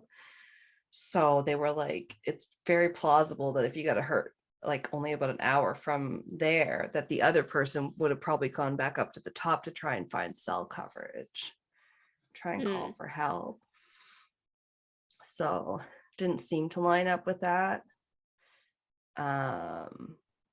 They definitely got to the top because the pictures we saw, they got to the top of the mountain, the Mirador, at about 1:15. So we know they made it that far. But we also know from pictures, I think we went through in the pictures that we know that they got to the first stream with the rope bridge too, though, because we saw Kris crossing it. Or did I not say that? I don't think so. Jesus Christ. I thought that was in the part about the pictures. There's so much to it. It's kind of confusing. I'm sorry. Well, because what it was we talked about there was a big gap after the last photo taken on April 1st, the first day they were hiking. There's a big, huge gap. And then a week later, then there was photos taken at night. Yeah. So the last picture taken on the 1st was at about almost 2:00 in the afternoon, and it showed Kris crossing a stream with the first rope bridge. So it was like, okay, so we know they made it. They kept going after they got to the top, where they probably should have just turned around, but maybe they were like pictures of them at the top, they were like happy and like thumbs up and like, they're just a little sweaty. They're probably like, we're gonna go on for a little bit. I don't know. Yeah, that's the thing, is a lot of the theories just don't seem to quite pan out once they kind of look at all the evidence, but there's just been so much to look at that it is creepy and it's hard to decipher and very cryptic. But it's definitely possible that they did get injured at that time after the last picture being taken. And then that's why they were calling the 911 numbers or the emergency numbers. Yeah, here's where I was saying it more in detail. The last picture of Kris taken at 1:56 p.m. was picture 0508, and she was crossing the small stream. And then there was that missing picture. And then there's not any pictures again until that nighttime 90 photos or whatever they take all in a fast succession. Weird. And they say there's only one picture missing? Yes, there should have been a picture like 0509, but it's like missing. Yeah, like if you told me, yeah, they're missing 30 pictures, I'd be like, okay, well, like they were taking a bunch of pictures and then nothing for 8 hours and then a shit ton of pictures. So it's like, what? Right. It's like middle. If you had told me, oh yeah, they like there's missing 200 pictures, I'd be like, okay, they all got deleted. But just saying they missed one picture, like what is that one picture? One picture, and it doesn't seem like it could be deleted the way it's like completely gone. It's just that part is very weird to me and hasn't ever been explained, even in the book. Yeah. Sorry, oh my god, I think I got too close to this one and I'm like, what didn't I get to? Okay. So yeah, that's the accident theories, the crime theories, that it could be a murder or a cover-up.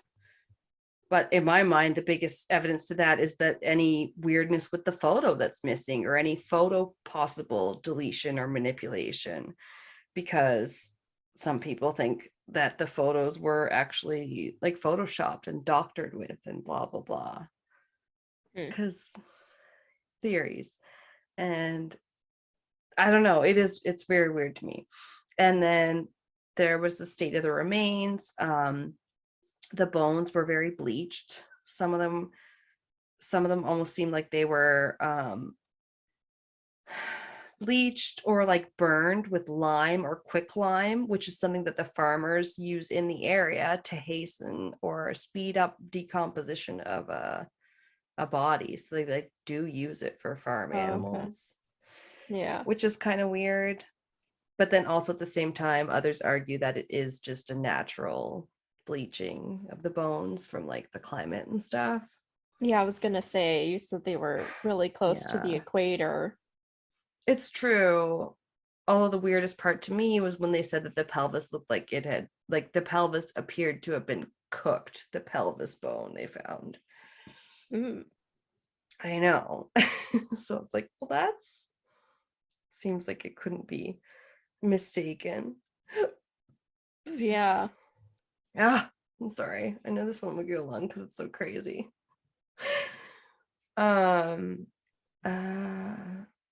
Oh yeah, and then the state of the bones, the way kind of things washed up on the shore, but some reports said things were upstream, downstream, and things were found high and dry or whatever. People thought that the evidence could have been planted even. Okay. Maybe Pat's home. I close the door more now. I know I'm almost maybe done. Oh yeah, and the backpack, although some reports said it was hanging from a tree, others said it was washed from a riverbank. It was kind of a little bit of both. It was half hidden under a rock in the river, and it was hooked to a thick branch. So it was kind of, oh my god, it's one of those where it's like, okay, well, I could see how that would be telephoned, until it sounds different. Yeah. And yeah, the cops or the investigators, they were like, some of them were like, yeah, no, the backpack and the cell phones were damaged and wet when we found them. It wasn't like they were completely dry.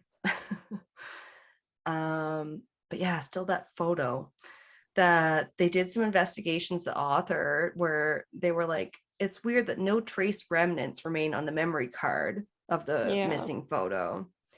Yeah, and like, for example, there were 64 other deleted pictures on that memory card and 4 deleted video files, and all of them had traces, at least, of the deleted files. So this is very weird.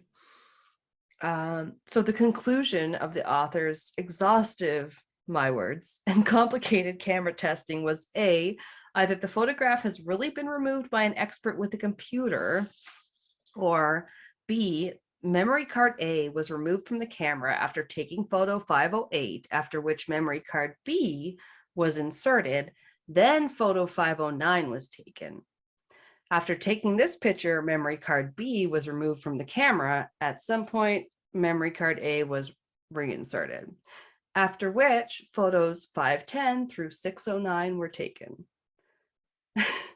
And the authors are like, oh, so yeah, she must have done it that way, because otherwise someone doctored the photo. And I'm like, what? And they said that, well, if she did that, it's probably because it's a way to save battery power when using the flash. And I don't know why that would be.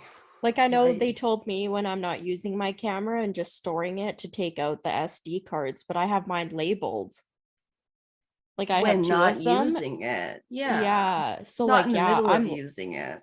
But I'd be likely to take one out and put the other one in, like, by accident. But I could see it happening. but yeah, still not using it for 8 days or whatever is still just weird. Oh yeah, exactly. Yeah, it's like, could they not use it or what? And there seems to be other data that's weird on the phone that says like modified date and then 2014 6/17, like June 17th. But that might be, explained by when the police, after they got the photos, they basically modified them by rotating them a quarter and brightening them to look at them better. Yeah. So I was like, well, I can see that that's conceivable. Yeah. Inconceivable. But there's some that really ascribe apparently to the theory that they were modified or photoshopped. I wrote down a guy on YouTube that I haven't been able to look at the photos yet. I ran out of time to watch his videos, but some people think the girls are photoshopped to be where they weren't, like that they weren't on the trail that day and that they were photoshopped to show that they were Oh my there God. for It's a fake too much timeline. fucking effort. It seems like a lot. Yeah. And other people think that other people might have been photoshopped out of the pictures. And maybe the guilty party is photoshopped out. Who knows, right? Oh my God.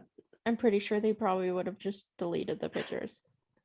They wouldn't have tried photoshopping themselves out of camera pictures on somebody's phone or somebody's camera and then like re-uploaded the pictures.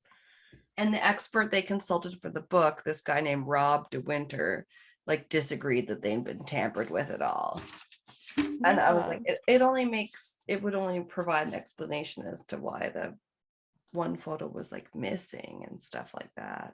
Yeah. But yeah, weird. It's yeah. And then so the other weirdness of the night photos is that they seem to be taken really, really fast together. Like, oh shit, was that where? Oh, sorry, I'm getting confused because some guy said that some of them were taken too fast together and that's why they were manipulated. Oh, but no, but like the night photos, the 90 photos that they took at night on the 8th, a week after they were missing, they do seem to, you can like put them together and almost forms like a circle of their surroundings, almost like they were like going around taking pictures of what was around them. okay. And this is kind of what they concluded in the book, is that there's like, basically it shows the steep wall on one side of them and that a river on the other, and that so they were like probably stranded somewhere there on like a large flat rock. And like the rivers and stuff and the embankments did sound really treacherous around there, so I could totally believe that. But then yeah, they did take a bunch of photos, extremely rapid succession together. They took on the camera 67 photos in 17 minutes about. Oh, yeah. There's like establishing some sort of surroundings maybe. I think that's almost my last page. So that was kind of weird, but yeah, then there's just been so much stuff that's been kind of debunked that was reported in the media, like that Lisanne's, I feel like I missed something, but remember when we talked about there was remains found, did we say that, or did I say that they found a foot? No. And it belonged to Lisanne. Okay, well, I feel like I missed that somewhere along the way. I'm sorry. I have so many pages of notes. I apologize. That was one of the bones used to identify Lisanne. Like they said, like they found almost 30 pieces of her bones and stuff, but they also had reported in the media that her foot had almost 30 fractures, like 28 fractures in it. And it turned out, wow. I know, but that turned out to not be true. And it actually had 3 fractures. Still crazy, but it's like things in the media got like 25 times more.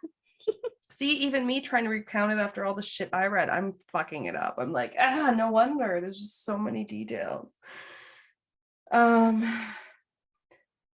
yeah, just other stuff like the authors said in the picture with the supposedly of the back of Kris's head with blood in it, that once you've blown it up, it's not really blood. And I was like, I can see that. It's hard to see blood in it upon second examination. Yeah. So a lot of it together just does seem really, really creepy. But then I did kind of find that it was some of it debunked and kind of explained, I guess. Many witnesses that said they cited the girls ended up being kind of discounted also. Like there was one that I'm not sure of where this truck driver did say he worked in Brazil, and he picked up a woman who claimed to be Kris Kremers.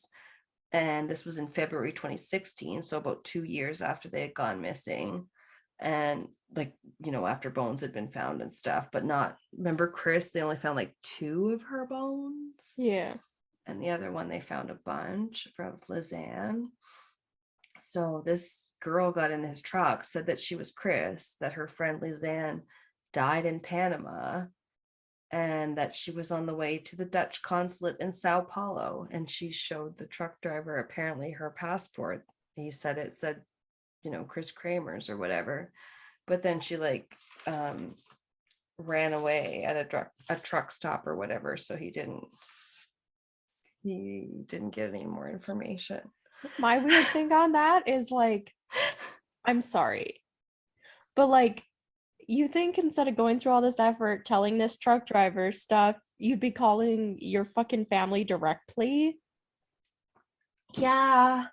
Or like calling the police, being like, I went missing and I'm trying to get back to my family, instead of telling random truck drivers, I need a ride because I'm trying to drive back to wherever. Like, just pick up the fucking phone. It's 2016.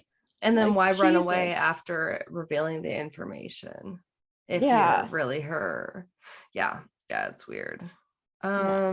Makes no sense. I've never understood those stories that people have. No, but there was other things that kind of made people like, there was like later, like nearby, somewhere else nearby in Brazil where that guy was, a pamphlet was passed out in a town where they were like, we kind of know what happened to these missing girls. It has to do with this corruption. This was my next point. There's corrupt drug cartels here dealing with the Central American politicians, dealing with corrupt men in Switzerland, and they're all colluding together. And this was this other pamphlet nearby in Brazil where that guy was, that trucker was. And it's like, okay. They have that in my thing too. There's like some bullshit about like the fucking mafia or some shit. It's like such garbage.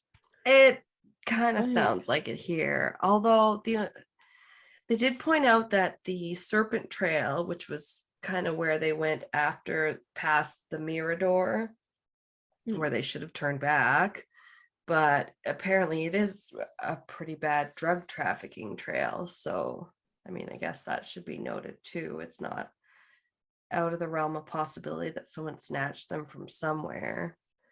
Yeah. But basically, the authors sort of concluded with this quote of theirs that the root and gnaw marks found on the bones show that Kris and Lisanne were immobilized somewhere for a long time before they were carried away by the rising river water in June, presumably on the 11th of the month when the rainy season erupted. It does seem likely. I mean, basically the rainy season started right after they started out on their hike. Yeah. And so from then on, that's what really caused them problems. And if they had stayed where they were, they could have been found, but it doesn't seem like that was the case. It just was like bad luck after bad choice after whatever. Yeah. So you stay where you are and just like survivor, you set up the most kick-ass like thing you can.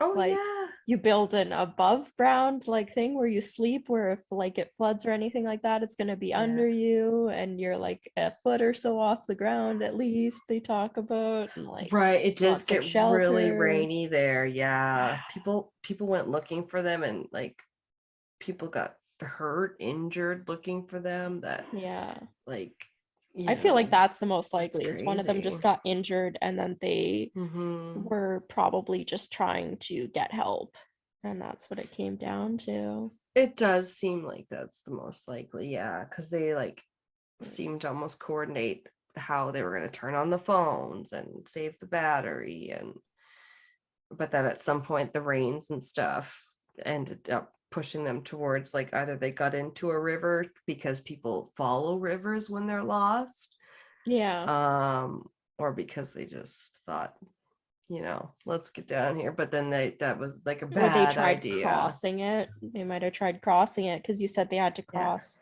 the one. Did they cross through the stream, or that was the one they crossed above it? Well, people definitely speculated that they had tried to cross at least one of the streams they would have come across, or tributaries of the main river that went after that, because it was called the Serpent River, and it was sometimes also called the Meat Grinder. So it was like a pretty bad river when it got going.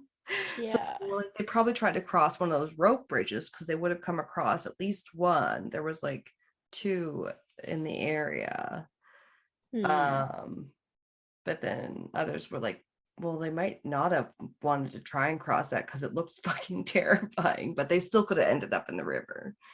So. Well, if you got nowhere else to go, like, fuck. Yeah. You're in survival mode. It's true. It seems like, it is one of those cases where they were like, yeah, you know what? If they had just stayed a little bit more put, they would have been found by the time the searches went out, instead of ending up in a between a rock and a hard place. Oh. Yeah. It's crazy. So that's that. Yes. Okay. Very good. We'll take a quick break and then we'll come back for my segment. Oh my God, we do. We have to stop this recording. It's like an hour and a half long. Oh my God, yes. I need to stop it for like a minute or 2. Okay. Yeah. We'll be right back. And we're back. Yeah. Oh my God. Back in the New York groove. I don't know. I feel like mine maybe actually mine's not very graphic. Well, let's just say I accidentally ran into some extremely graphic pictures online of some of the bodies that I did not intend to. And they're very, very bad, and they are not blurred in any way, shape, or form, and they absolutely should have been. So thank you, Google Images, for being very bad.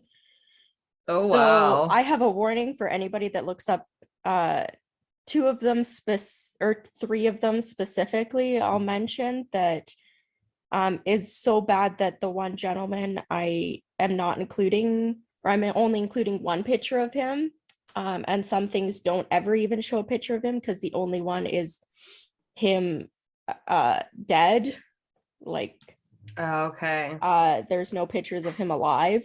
He's like that guy at whoever at the mob museum, they're joking, you see his body like 15,000 times before they're ever like, oh, here's the real graphic room. Yeah. Ugh. I forget who that was. And then Whitey the other Bulger. One, yeah. So I feel bad for him because if you literally Google his name, it's the first picture that shows up on Google is him dead. Yeah.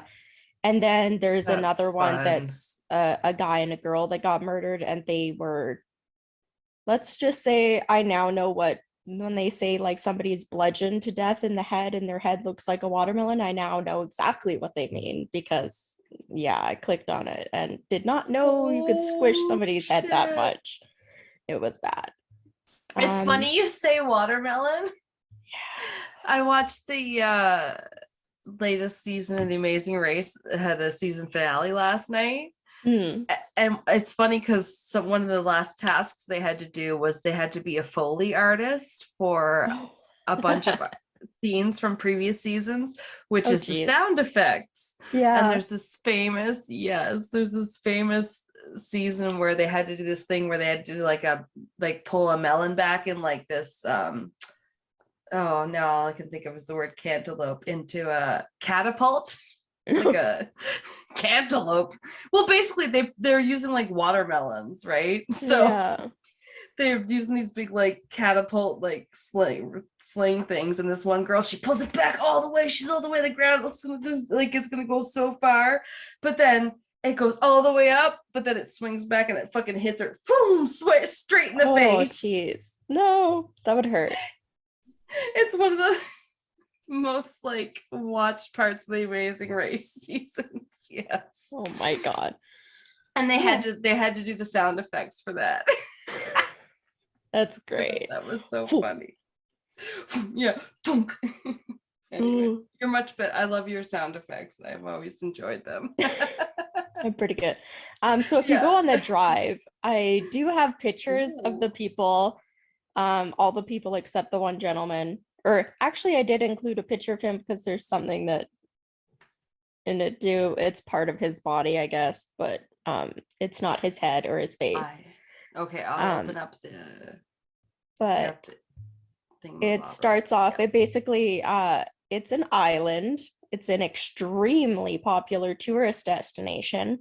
Oh, yeah. Shades of my case. We've got some similarities. Yeah. So this is one of Thailand's islands. It's called Koh Tao. I think is how it's pronounced. It looks beautiful. Yeah, it looks very nice. From the picture, it's got like 3 little islands. I cannot figure out which one is Koh Tao because when you look up Koh Tao, like aerial shot, it looks nothing like any of those 3 islands. But every time you Google Koh Tao, those 3 come up.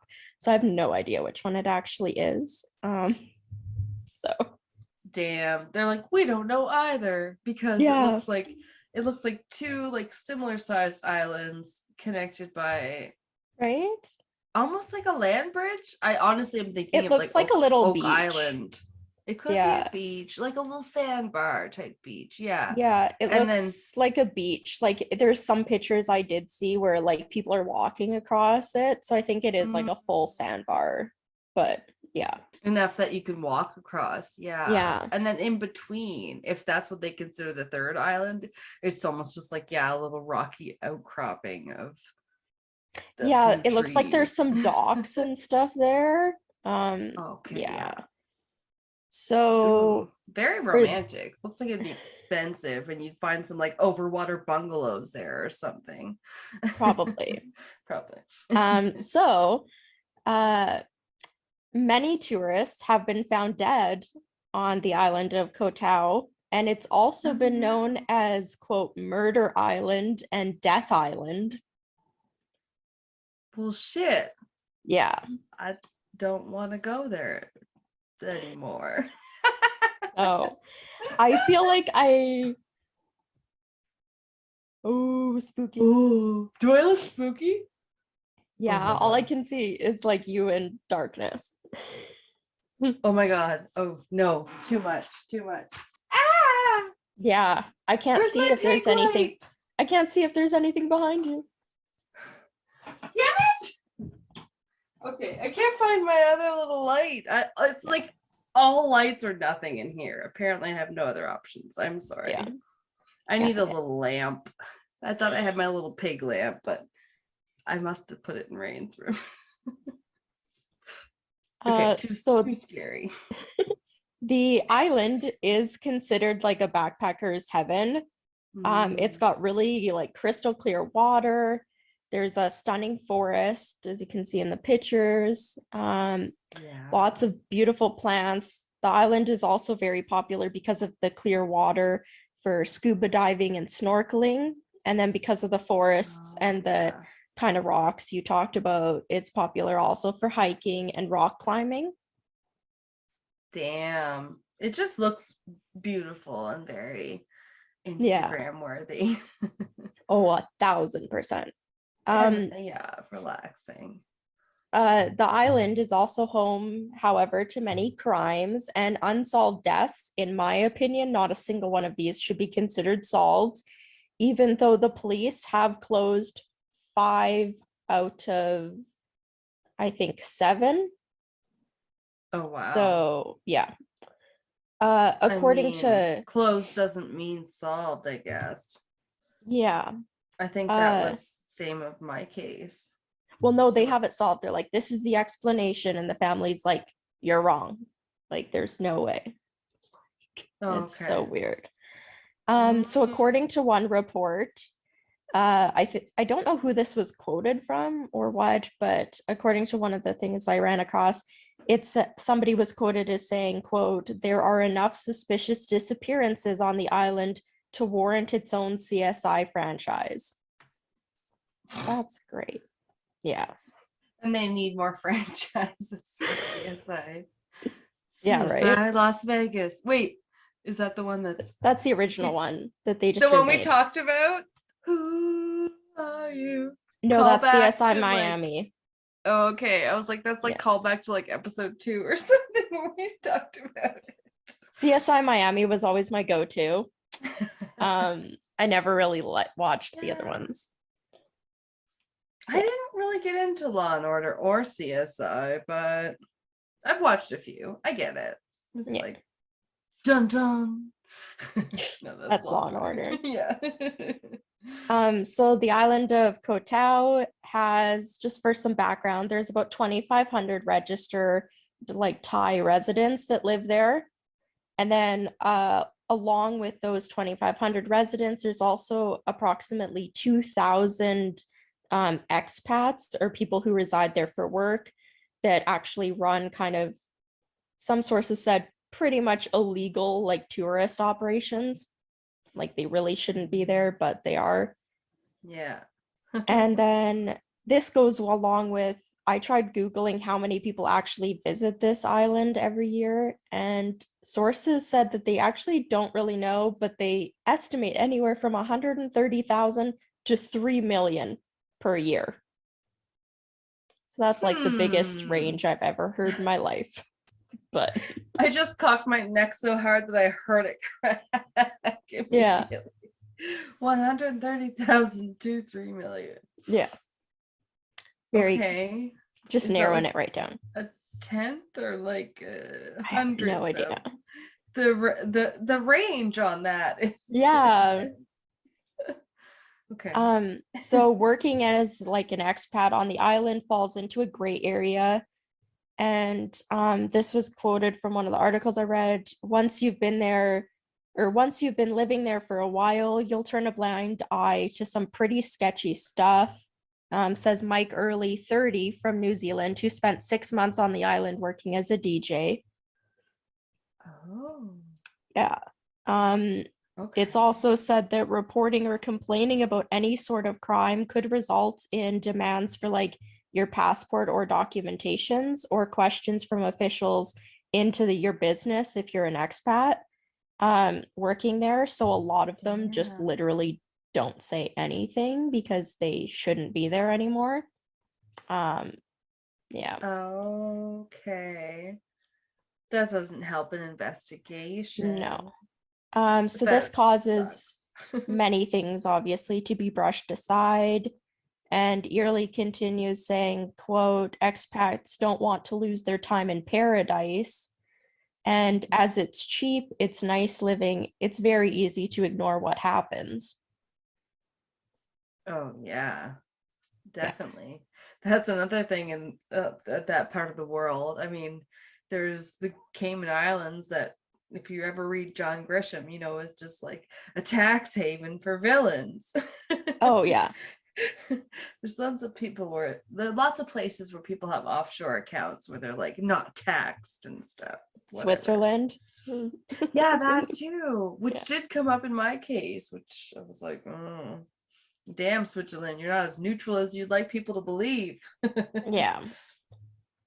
So the first death, love you, Switzerland listeners. The first death we'll get to, I don't have that much information about, and it wasn't on my radar at all.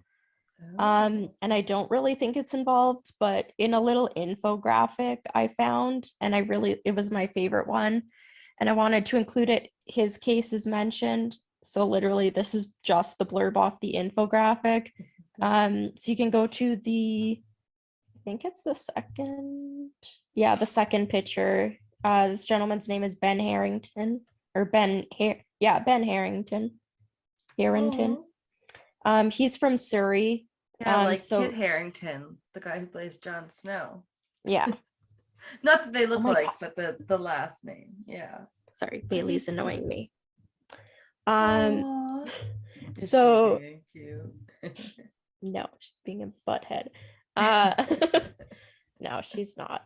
Yeah. So Ben Harrington Ben Harrington, there's no G. I keep adding a G.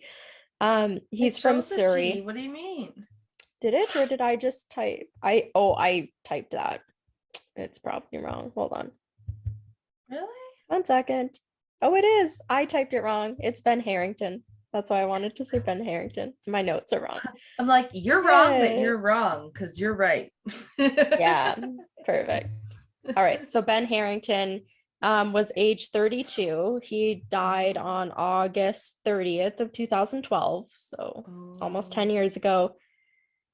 He died when his moped hit an electricity pylon on the island, and basically the infographic that I found just had the little blurb saying that his watch and wallet were never found and that the family believes he was robbed. That's why I didn't really get into his case, because I don't feel like, considering the rest are like suicides, people getting like beat to death, that him like wiping out on his moped and maybe being robbed wasn't really worth getting into. No offense. I don't know. It all sounds a little fishy. So the next one you can go to, picture 3. This is Nick Pearson. He's age 25. He's the gentleman. This picture is him with his parents. Aww. And so Nick like Pearson, boy. Yeah, he's really young. He was only 25 years old, and he died on New Year's Day, January 1st, 2014. Mm-hmm. So shitty. He was from Derby. I'm not sure where that is. I meant to look up these, but I ran out of time. Someplace called Derby, Derby. Wait, didn't you just say where he was from originally? No, Derby. Oh, okay, never mind. So he was found floating in the sea off of the Surrey beach on New Year's Day. His body was located at the bottom of a 50-foot drop, and police kind of did say that this 50-foot fall into water probably happened while he was drunk and that he simply drowned. However, he had no broken bones, as would be expected at a fall into water from that height. Like 50 feet's quite a bit.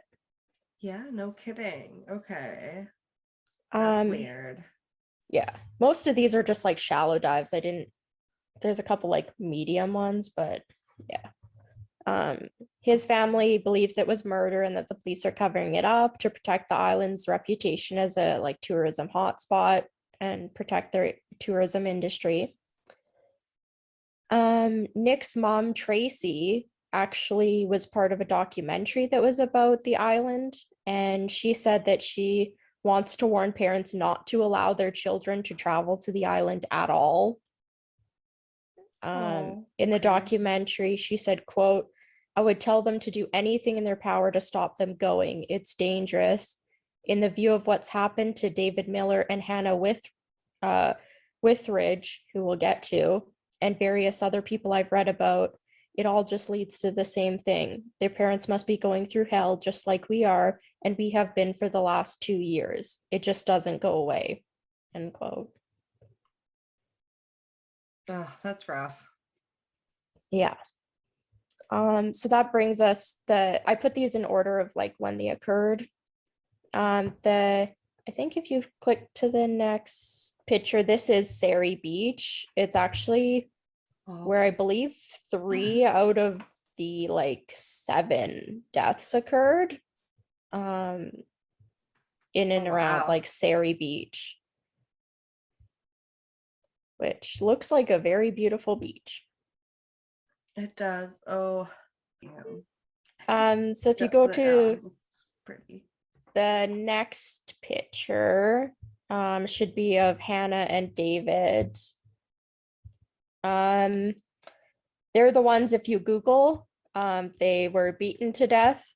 And I have sadly seen their remains, which was pretty horrific. Her more so. Absolutely horrendous. Oh, that's what you saw with Yeah. the warning. They're beautiful, those Yeah. people. So Hannah Withridge was 23 and David Miller was 24. They both Oh. died on September 15th of 2014. Hannah was from Norfolk and was traveling with friends on the island. And David was from Jersey. He was also on holiday with some of his friends. And they had met actually at the hotel on the island when they realized they were staying at the same one. And David called his family shortly before their deaths and had told his family, quote, "I've never been happier than here." Oh. Yeah. Jeez. Yeah. That's This is sweet. probably the one of the worst ones. Or I'd say this is the worst, like detail wise. There's a lot about this one just because it's so violent. That's so sad. So They seem so, happy. They met each other. yeah. Yeah. So the pair were attacked while walking back to their hotel rooms, their separate rooms. I don't know. So Hannah, for some reason, like some of the things said that their bodies were partially closed. Based on the pictures I saw, they were both basically naked on the beach. I see. So Well, maybe it deteriorated after time. Yeah, Sure. I don't know. So Hannah's naked body and David's my notes still say clothed body. He wasn't clothed either. Were found on September 15th, 2014, on that Surrey beach, and they had both been beaten to death. Most blows had occurred to their heads, and Hannah had also been raped. And Damn. The one article said that their blood had like soaked the sand and water near them. I'd say based on what Hannah's head looked like, absolutely. Yeah. Right. That's where they were found. Yeah. Makes sense. But so the murders it made was headlines. obviously done there. Yes. Like they weren't moved. No way. So the murders made headlines around the world, and Thailand's 20 million tourists a year on the mainland. Their reputation was kind of in jeopardy. So because of this, like beating to death. So the Thai police started an investigation that led to speculation about a cover-up to protect a prominent local family. I didn't get too much into this because it could be like a whole rabbit hole, and there are podcasts that have like talked about these two in depth. I wanted to talk about the island as like a whole. So they also believe the possible framing of two migrant workers who were found after their DNA was found at the scene. And they actually confessed, but they later revealed that they were basically tortured by the police until they confessed to the murders, and they were actually sentenced for Hannah and David's murders, and they were actually sentenced to death. But because of their confessions kind of being brought on by torture, and this DNA evidence was probably contaminated because police actually mishandled key forensic evidence in the scene, and it was never actually properly secured, hence the pictures I saw. Somebody online also just very callously said that like people in Thailand like to see pictures of dead bodies. I don't know if that's true or not, but there was a lot of them. That's another part that does remind me a little bit of my case, because there was parts I read where things seemed to have been leaked. Yeah. Or at least the internet sleuths had sussed it out, and it was like, how did their diaries get online? How did this picture get on? Like, Yeah. And there was a few Canadian guys that were like, how did you get copies of this? These Canadian dudes. So like, well, blah blah blah. It's crazy. That's interesting. So them like failing to properly secure the scene could have just stopped them from being able to collect reliable DNA. from who like the possible perpetrators were, and that could have led to these two migrant workers' DNA being found at the scene, because they could have just stumbled upon the scene. You know, because the scene wasn't secured. yeah. Like there was people like and newspapers and stuff just taking pictures like of them. Well, they kind of like cordoned it off, but it looked like they were taking their time. Yeah. And an interesting twist in this, which I think is just like super cool. The online hacking group Anonymous, dun dun dun, they actually launched a coordinated attack on the Thai government in response to this murder.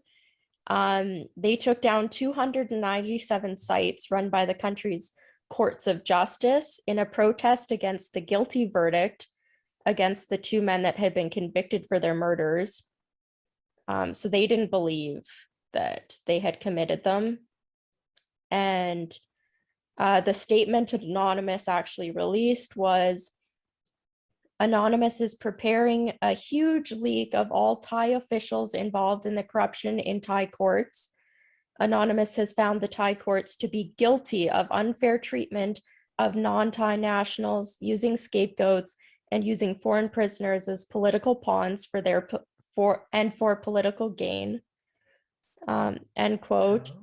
They also announced, I think online or like by Facebook or something, I can't remember, that, quote, we stand by Laura. That wasn't referring to Hannah Withridge's older sister, who made an outburst on Facebook that was talking about the Thai justice and like corruption with the police. And I don't think she believes these guys killed her sister and stuff. And Anonymous is like standing with her. And Anonymous also released another few statements saying, quote, Anonymous shuts down all Thai Court of Justice websites in protest over the Koh Tao murder verdict. Anonymous is supporting the campaign to ask tourists to boycott Thailand, quote, until such time charges are made with the way Thai police handle investigations involving foreign tourists, end quote. So they like actually like latched onto this, which I thought was pretty cool to mention. Yeah, no kidding. I feel like when Anonymous gets involved in shit, you're like, ooh, it's serious. Like they got access to some crazy stuff. And if they like, yes, if they decide it's necessary, it might be a good cause. If it's something that like QAnon's involved in, you're like, okay, great. What is this? Yeah. Interesting. So the next one is the one of the gentleman that the only picture I could find of him was him dead. The picture on the website will just be of his hands. Okay, yeah, I see that are tied because his death was ruled a suicide. This gentleman's name is Dimitri Povs, Povse, Povs. He was 29 years old and he died in January of 2015. I don't think I have an exact date. So he was a French tourist. He was found hanged from a beam, kind of on like the porch of like a bungalow that he was staying in near the Mayhad Pier. There's also pictures of his body. He's the one that if you Google his name, just be warned, the first one, even before you click to images, is going to be his face as he's dead. Very sad. His hands were too bad. Yeah. His hands were tied behind his back. However, the death was ruled a suicide. And police said that he could have possibly tied the rope himself, as the rope was tied around one wrist. And as you can see, it's kind of like it's tied tightly around one wrist. And then kind of there's a huge loop that the other wrist is just kind of slipped into behind his back. So they say it's possible that he could have done this. However, there was a criminologist that was determined that Dimitri at the time of his death was actually far too drunk to have been able to like control his movements enough to like properly tie his one wrist, like make this intricate loop, and then behind his back, like put his wrist like through it one-handed. Really? And they also say that there's Ugh. doubts that he, well, as drunk as he was at the time, would have been like able to actually tie anything, including the like rope around his neck or the rope around his wrist, like tight enough to cause like suffocation or to prevent him from getting out. I see. Yeah. Interesting. The criminologist also stated that he had hanged himself, or if he had hanged himself, there would have been more bruising on his neck, and actually less on his wrists. The pictures I saw, you couldn't really see anything for bruising on either. And then they say that the use of multiple types of rope make it less likely to have been a suicide. I don't really understand what that means, but yeah, because there was like a different rope for his neck than what he used on his hands, I guess. But sure. The last little bit I have for Dimitri is just that police say that they found a suicide note at the scene, and the police did reveal that the night Dimitri, or that night that Dimitri was found dead, he had called a woman that he was interested in, like romantically. He had called her twice. And or she revealed this after his death, I guess. And people say he was like feeling rejected or something, so he hung himself. I don't know. She said that she simply didn't.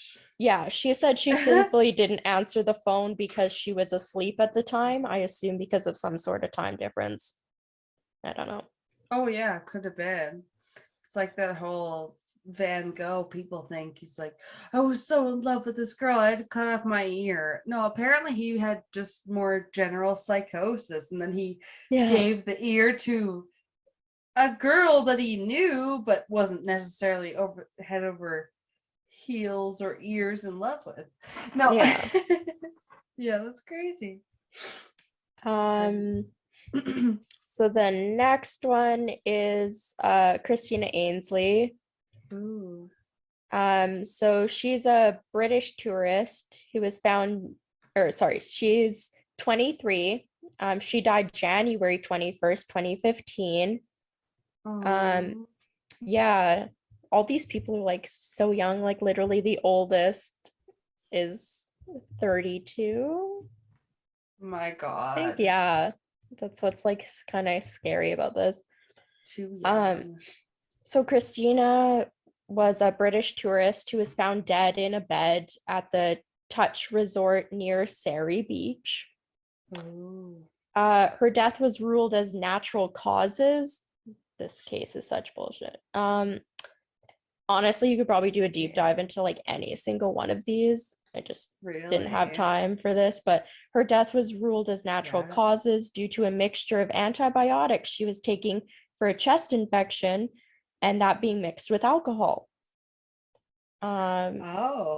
Yeah. However, her parents say that there was no like post-mortem or autopsy done, and a toxicology report was never done, and like to determine if the levels of the antibiotics and alcohol in her system would have been enough of a combination to kill her. The police just said it did, but they didn't actually determine it was sufficient to have killed her. Right. They were like, good enough. Yeah. So her parents also say that police failed to investigate her death properly and just jumped onto this like accidental death by quote natural causes. And that investigation revealed no signs, or sorry, police did state that investigations revealed no signs of a struggle in the hotel room, no signs of rape or any other human DNA present in the room or on her body. But police good. But but police failed to investigate or track down a man who was seen on surveillance footage. So the Katau like island has hundreds of surveillance cameras like set up everywhere. They're Ah, on the outsides of buildings. You can see basically anything, and police use them a lot. So it comes oh, up like wow. multiple times in these. Um, there's also like you can see footage that was like taken right of like Hannah and David like walking back to their room like that day before they were killed. You can see them like leaving and stuff. But so there is footage of Wow. Christina or a man leaving Christina's hotel room, or I guess the flat she was staying in, just hours before her body was discovered. And this gentleman that was seen in this footage was actually never questioned by police, even though, based on the footage, police immediately knew who he was and knew his name and knew where to find him. They didn't bother questioning him. Oh, And he left her room hours before her body was found. okay. Yeah. What's up, guys? So I'm like, even though there's no signs of a struggle, like rape or other human DNA, doesn't mean somebody Right. wasn't involved and doesn't mean the scene wasn't tampered with, right? Well, yeah. Like, yeah, it doesn't make sense. The next one is a gentleman named Luke Miller. In the picture, he's the shorter gentleman in all black. I just Okay. the other guy is his friend. I believe this is his friend James, who was with him on the island at the time. So Luke Miller was 26. He Nice. died on January 8th of 2016. And Damn. Yeah. That's 2 years after my case. Oh yeah. God. Creepy. Creepy. Yeah. A lot of these happened in January. Like so far, 1, 2, 3, 4 of these have happened in January. Oh, okay. This That's one must be. creepy. Yeah, this one. My case was April, but yeah, it's like Yeah. why? So Luke was a British bricklayer. I don't know why it had his occupation, but I wanted to include from the Isle of Wight or White. Okay. He was found dead in a swimming pool at Sari Beach. I guess if you're gonna go to Cacao, do not go to Sari Beach. I think that's the moral of the story. Wait, you're at a beach and you're in a swimming pool? There's a restaurant and or I guess there's a bar there called Sunset Bar. That based on what I read online is kind of a shit place to go.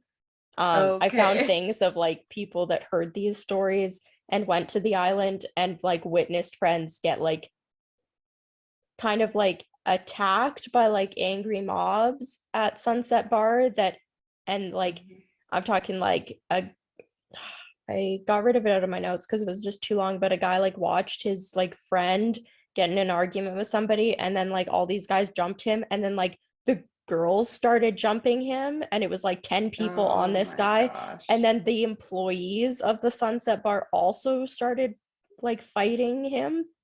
It was Oh dear. Yeah. Like you have a chance then. Yeah. Wow. So yeah, he was found floating in the swimming pool at the Sunset Bar. So it has like a DJ booth, a swimming pool, and then the bar kind of like in an open area. And this bar is located at Sari Beach. And an inquest or like investigation showed no evidence that he was murdered. But he was found floating in the pool by a member of this says hotel staff. I don't know why it wouldn't be bar staff. And then his death occurred, unfortunately, just a week after he had posted to Facebook on New Year's. So he died 8 days later, saying, quote, "Can honestly say that this year I'm living the dream." No. I know. That's heartbreaking. Now, yeah, we all know much better now than to say anything about the upcoming year. Yeah, never say it's going to be your year. Please just say as little as possible. It's going to be a year. It's going to have 365 days. I think that's all we acknowledged. And as we sit, this is coming out in a month of that year, and the month might be March. Yeah. But that's about it.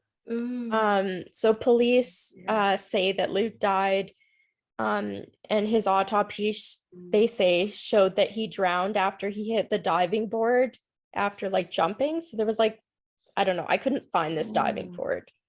However, yeah. However, his family is suspicious of this because they say that they actually received initially multiple explanations from police about what might have happened, including like this story of him hitting the diving board, another that he may have cut himself on the face, which I guess is basically the only spot he was injured, was like a cut to the face. They say that he may have cut himself on the face on barbed wire that he climbed over while attempting to climb onto the DJ booth in order to jump into the swimming pool below it. Like, so they really just kept changing their story, even for the poor family. The mother said, just like I mentioned before, he was actually killed after getting into a fight at the bar, and that police are not properly investigating his death.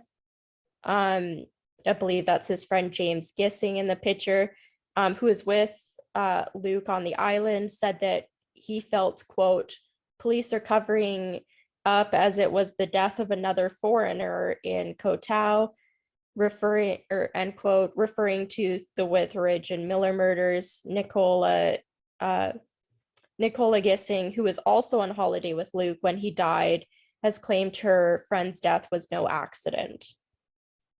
Based on like a multiple stories I read about the Sunset Bar, it's very likely he was at least beaten and possibly like unconscious and then maybe like thrown into the pool.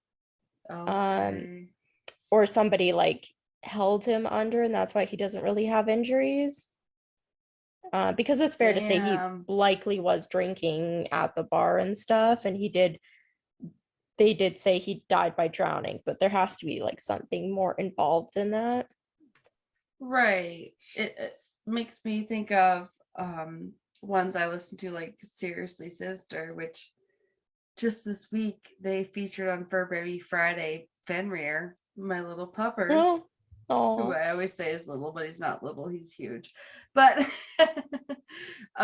they'll find like similarities between their cases sometimes after they go through them. And with ours, there's a few similarities. When you were doing yours, I was like, oh, that's kind of similar. Oh, that's it's like people are on vacation, so in those kind of hot spots, they're like, of course they're maybe trying to have more fun and they're a little bit more susceptible to stuff, but like just other weird similarities, like varying reports and stuff. It's like, so if you go to the next picture, it's actually a picture of the Sunset Bar, like swimming pool and DJ booth. I think looks beautiful. It actually looks pretty cool. I think the diving board actually might be really shallow, like on the left hand side. Do you see that like green light kind of on the roof? I think it's just under that. If I turn my laptop brightness up to like 1,000,000,000%, it kind of looks like the shape of a diving board. But it's a weird, there's a lot of lighting going on even in the one pool in that picture. There's green and there's like neon it's lit blue. Like inside the pool. And then like the structure you're talking about has another light coming from it, so you're like, oh that's like the DJ booth that they say he was possibly attempting to climb into, and then that's the pool where his body was found. Not great. The next one is you can go to the next picture. Her name is Valentina Novosoyanova. She's Russian. Really? There's a lot of V's and some Z's. She was only 23 and she died in March of 2017. Damn. And it was actually interesting that you brought up that, I can't remember his last name, the guy that disappeared while diving. Ben McDaniel. Yeah. Because I thought of this. So Wow. Valentina, she was Russian. She was on vacation on the island.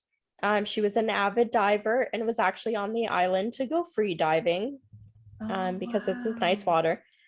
So she checked into a hostel on the island on February 11th and was set to check out on February 16th, but failed to do so. And the hostel staff checked her room, I think a few days after she was supposed to check out, maybe. I'm not sure. And they discovered her phone, her passport, and her camera in the room. But her diving gear was missing. Oh my gosh. She has never been found. She's believed to have gone diving, and police reviewed surveillance cameras around the hostel as well as on the island for any sightings of her. And they were actually able to find the last known footage of her. And she was seen walking to Chalokin Cow, which is a popular diving spot, and she never returned on the footage again. And police concluded that she may have been attempting to break the deep diving record that was set at more than 24 meters, I guess, at the time. I'm not sure if that's been broken since, but so hers is just a death, may or may not be suspicious, but she's just another tourist that died. This is some sort of scuba diving record that she's trying to beat. That's what I'm not sure. It just said a deep diving record at more than 24 meters. Ha! I thought I would have broken that on my deep dive this week. Just I think you did. No. Oh my god. Get the Dad Joke of the Week award. Holy shit. That's crazy though. This is, yeah, it's weird, but it's all in one area. Yeah, and you see pictures of the island. The island's fucking small. Oh, it's so creepy. So the last one I have information about is Elise Dalamage. She was age 30. Okay. Mm-hmm. And she died on May 27th, 2017. Hers is just kind of maybe the most strange out of them. She's just so pretty. Yeah. Hers, I don't know. She got some weird stuff going on all on her own. I don't know. Oh no. So she disappeared days before being set to return home. She was actually living at a yoga and tantra retreat on the neighboring island to Koh Tao called I didn't look at the pronunciation. Pangan? I'm not sure. Right. Well, it sounds like she's having a good time either way. Yeah. So she was actually finishing up basically a 2-year traveling trip through Asia. So she had been traveling for 2 years constantly at this point. And while on the island of Panga, she was a member of the Topanga. No. Yeah. Boy Meets World. Yeah. I made it my life's goal to properly watch that show because I never watched it to the end and I feel like I didn't appreciate it. Oh. Well, okay.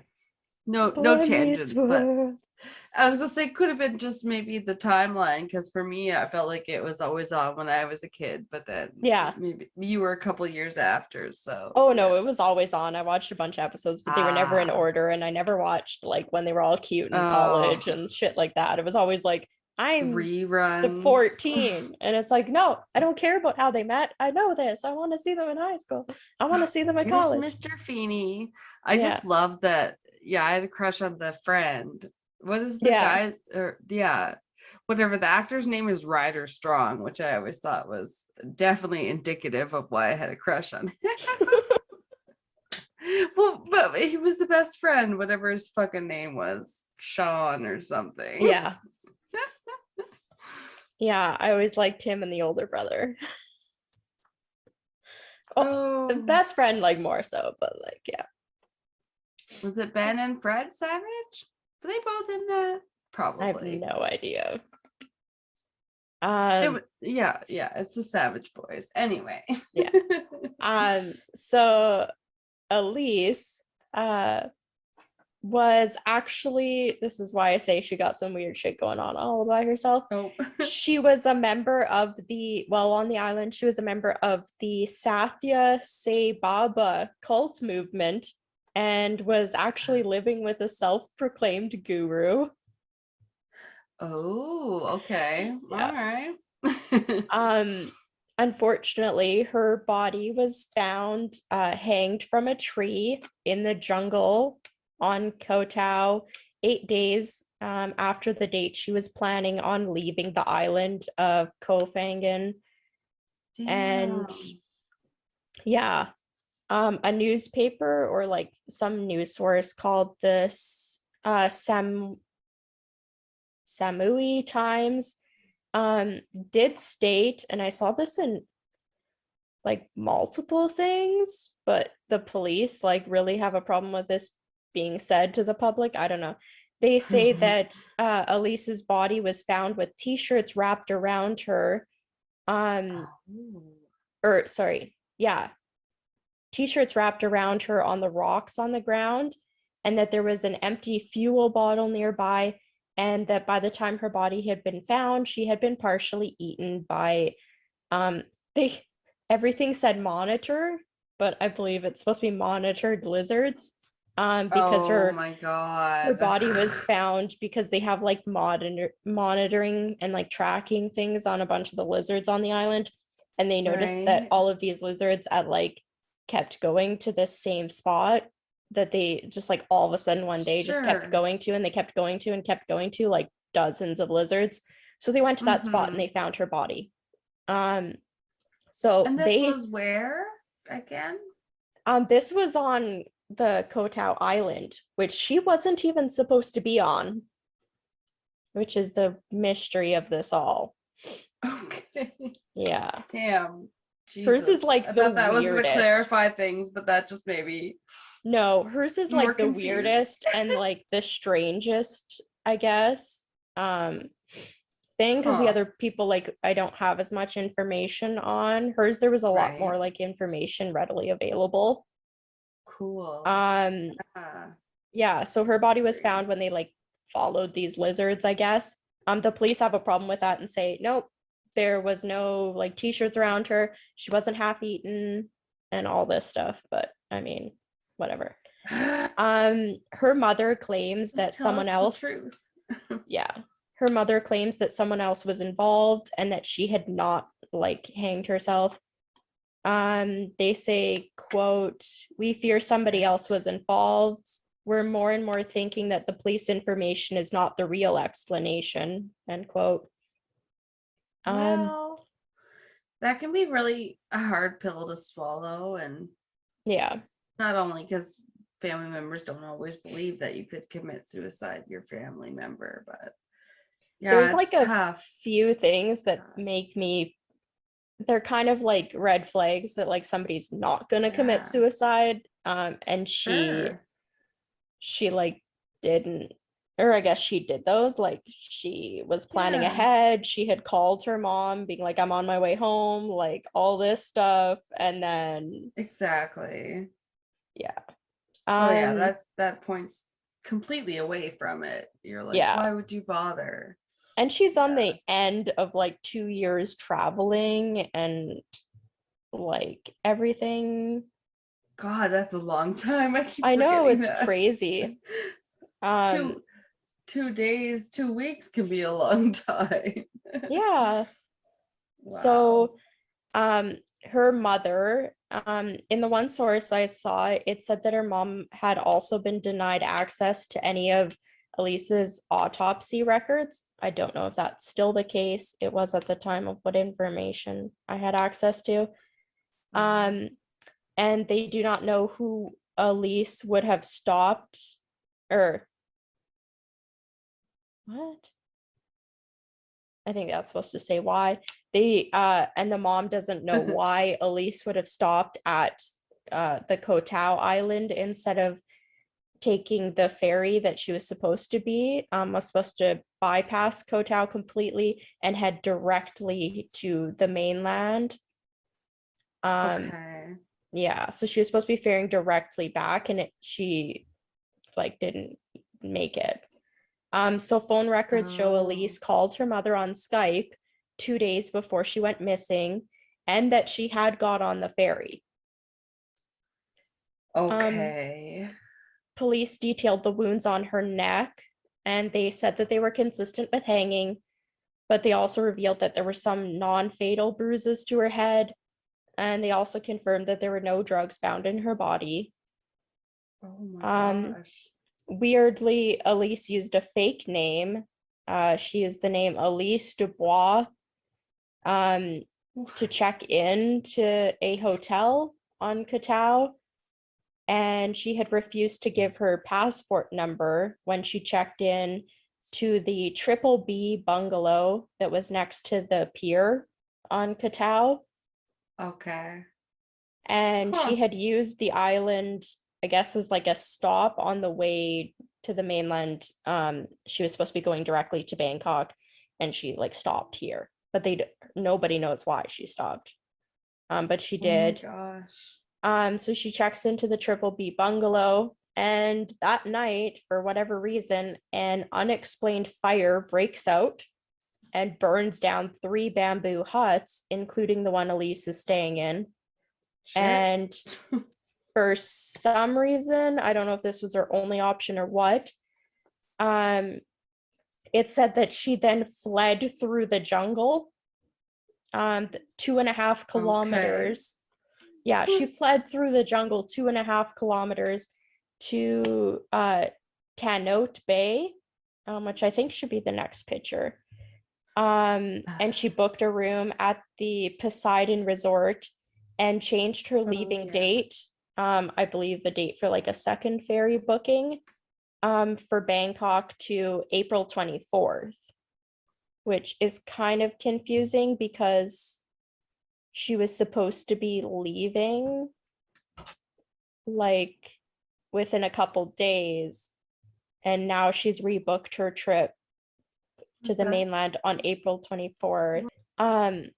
So she rebooked her leaving date to Bangkok for April 24th, which was weird because her body was found on May 27th, almost a month before her body was found a month after she had changed this date. But she was supposed to be leaving originally. Where did I have it? She was supposed to be leaving like 8 days before that. So like for some reason her like booking date doesn't make sense to me. Yeah, she like booked it later, I guess, than it should have been. Weird timelines. Oh yeah, I hear that. Her body was found again hanged in the jungle on May 27th, on like some rocks behind the Tanote Family Bay Resort, when they noticed strange behavior in some monitored lizards nearby. Police told the mom that she had killed herself 3 days before her body had been found. However, there was no suicide note or even a message to be found, and it didn't explain why she would rebook her tickets to go home, which I assume would probably be pretty expensive. Like why the mom would rebook the tickets? No, why Elise would rebook the tickets to go home and then kill herself like a couple days later. Oh, like, sorry. Okay. Like that seems like they say like people that are like planning to kill themselves normally like aren't planning anything else. They aren't like booking things. They wouldn't be like they don't doing care that. about that stuff. Exactly. Yeah. So yeah, no suicide note were found. Didn't explain why she rebooked her return tickets home. And multiple sources, as I said, based on the fact that Possibly, I don't know. The police deny it, but that lizards ate part of her body. They did confirm she had to be identified using dental and x-ray images. Yeah. Even more strange. That's all they can find. Yeah, this is really weird. Elise's bags were in fact put on the ferry to the mainland without her. So she got on the one ferry to Koh Tao, and then she was supposed to get on a separate ferry there to the mainland. So she rode the one ferry, that was fine. She had her bags with her, but her bags randomly appeared like across the thing at the they arrived at the Chumphin province, where she would have had to like pick them up after the ferry so that she could continue like through Bangkok to go home. So her bags made it onto the second ferry. She never did. Yeah. That's creepy. So she would have had to she would have had to collect them after the ferry, and then she would have had to board a bus to go to the capital. And she never made it to the ferry, but her bags did, and her bags arrived safe and sound. Oh my God. For once, the bags get there safe and sound. Yeah, that's why I'm like, this one's like the weirdest one, I think. Yeah. Yeah. Like, just because of the amount of information, at least, that they've released about it. I'm sure the other ones are strange, but this one just had the most available. There's a Surat Thani governor who dismissed as untrue that some foreign news reports had claimed that reptiles had eaten half of her body. He also said that several local residents and even some tourists had volunteered to take legal action against the news outlets. Like, residents are gonna take act, like, fuck, they're gonna sue the news outlets because some random tourist. Oh, totally. Yeah, sure. They have so much money for these kind of frivolous lawsuits. Yeah, all to say she didn't get half eaten by lizards. I don't know. Oh my gosh. So weird. Yeah, that seems fishy. The last little bit I didn't get into too much because I don't know. They didn't want it to be the focus of everything, but there have been rumors about a mafia gang that's operating on the island of Koh Tao. And there was even, I think I included it in my sources, but I didn't really keep any of the notes or read it very thoroughly. But it was basically a couple people have said that they were abducted before any of these deaths took place, and that they were told if they didn't go along with what the mafia wanted, that they would be killed and their deaths would be made to look like suicides. So far that like these people felt threatened enough that they left the island of Koh Tao, and then these deaths like started happening with the tourists. Because these deaths, like these basically 7 deaths, they call them the like Koh Tao 7. They're like the main ones people talk about, other than Ben, who I started off with, that died in the moped accident. The other 7 like literally happened in the span of 3 years. These 7 tourists like died on this island in 7 years. Wow. Or these 7 tourists died on the island in 3 years. So they're kind of like, yeah, that's a bit even worse. Yes. Yeah. Wow, that's a lot. So police say that the governor, the military, the police are not aware of anything like any sort of gang or mafia operations on the island, and they deny that they themselves have any sort of conflict of interest, because they're not gonna say, yeah, I'm totally being bribed. Thank you. Of course I am. I am a crook. No. Ronald Reagan's cousin. As I said, there are a bunch of like CCTV cameras that are placed all around the island. Even though in one of the cases, I can't remember which one it was, they said that I think it was the one with Luke.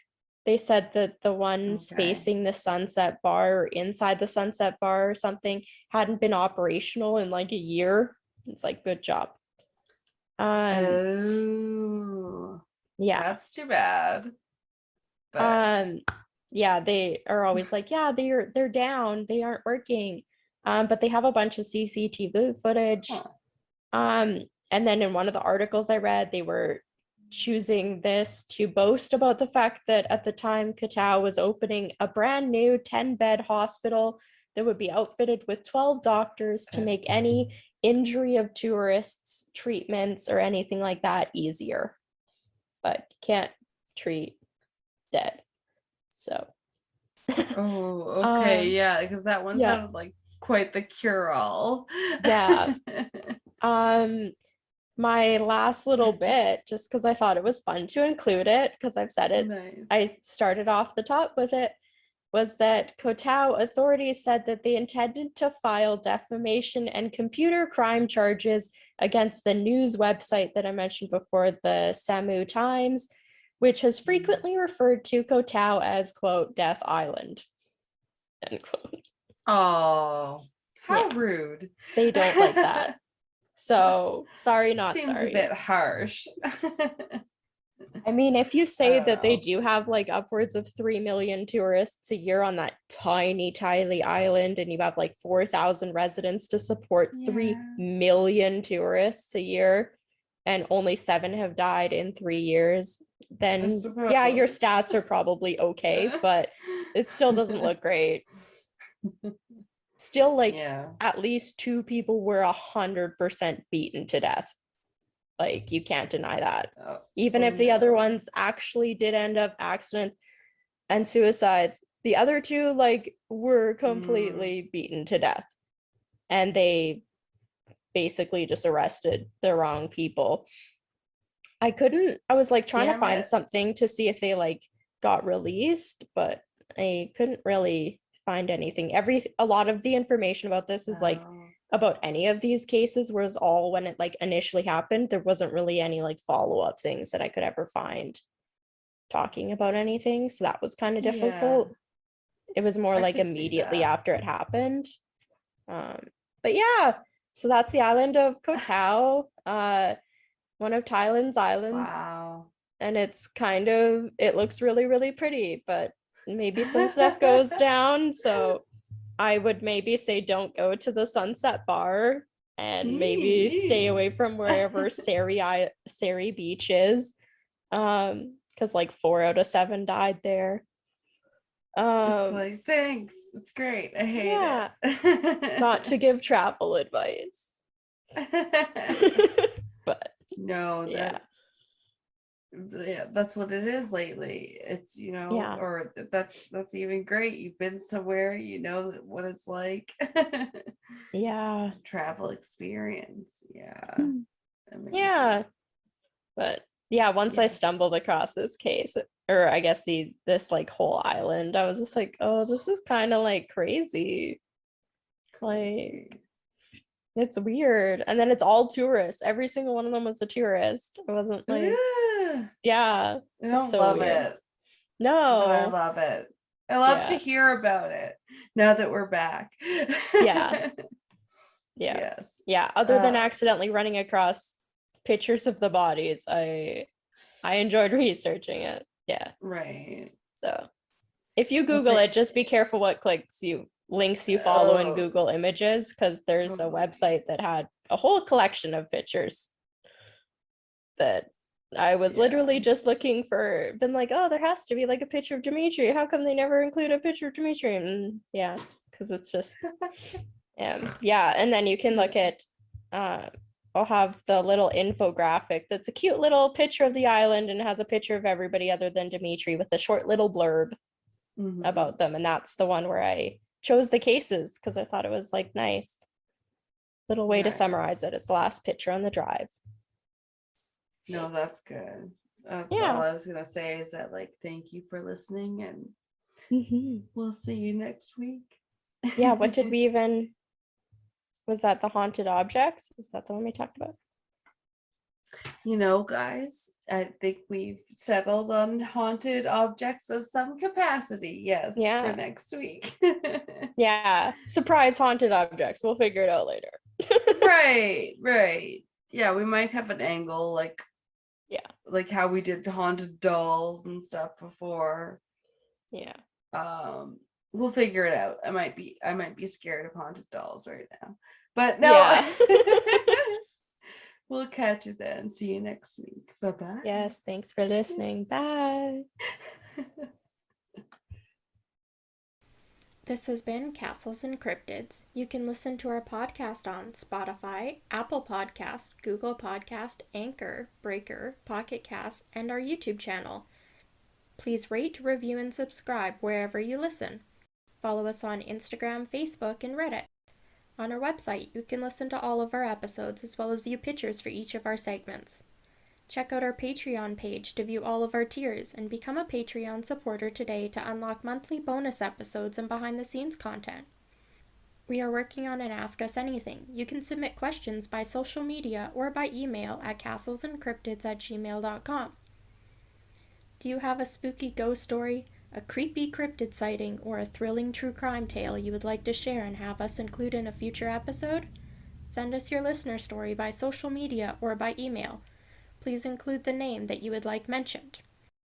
Our music is by Kobia Fair. Our logo and artwork is by Antonio Garcia. Thanks for listening.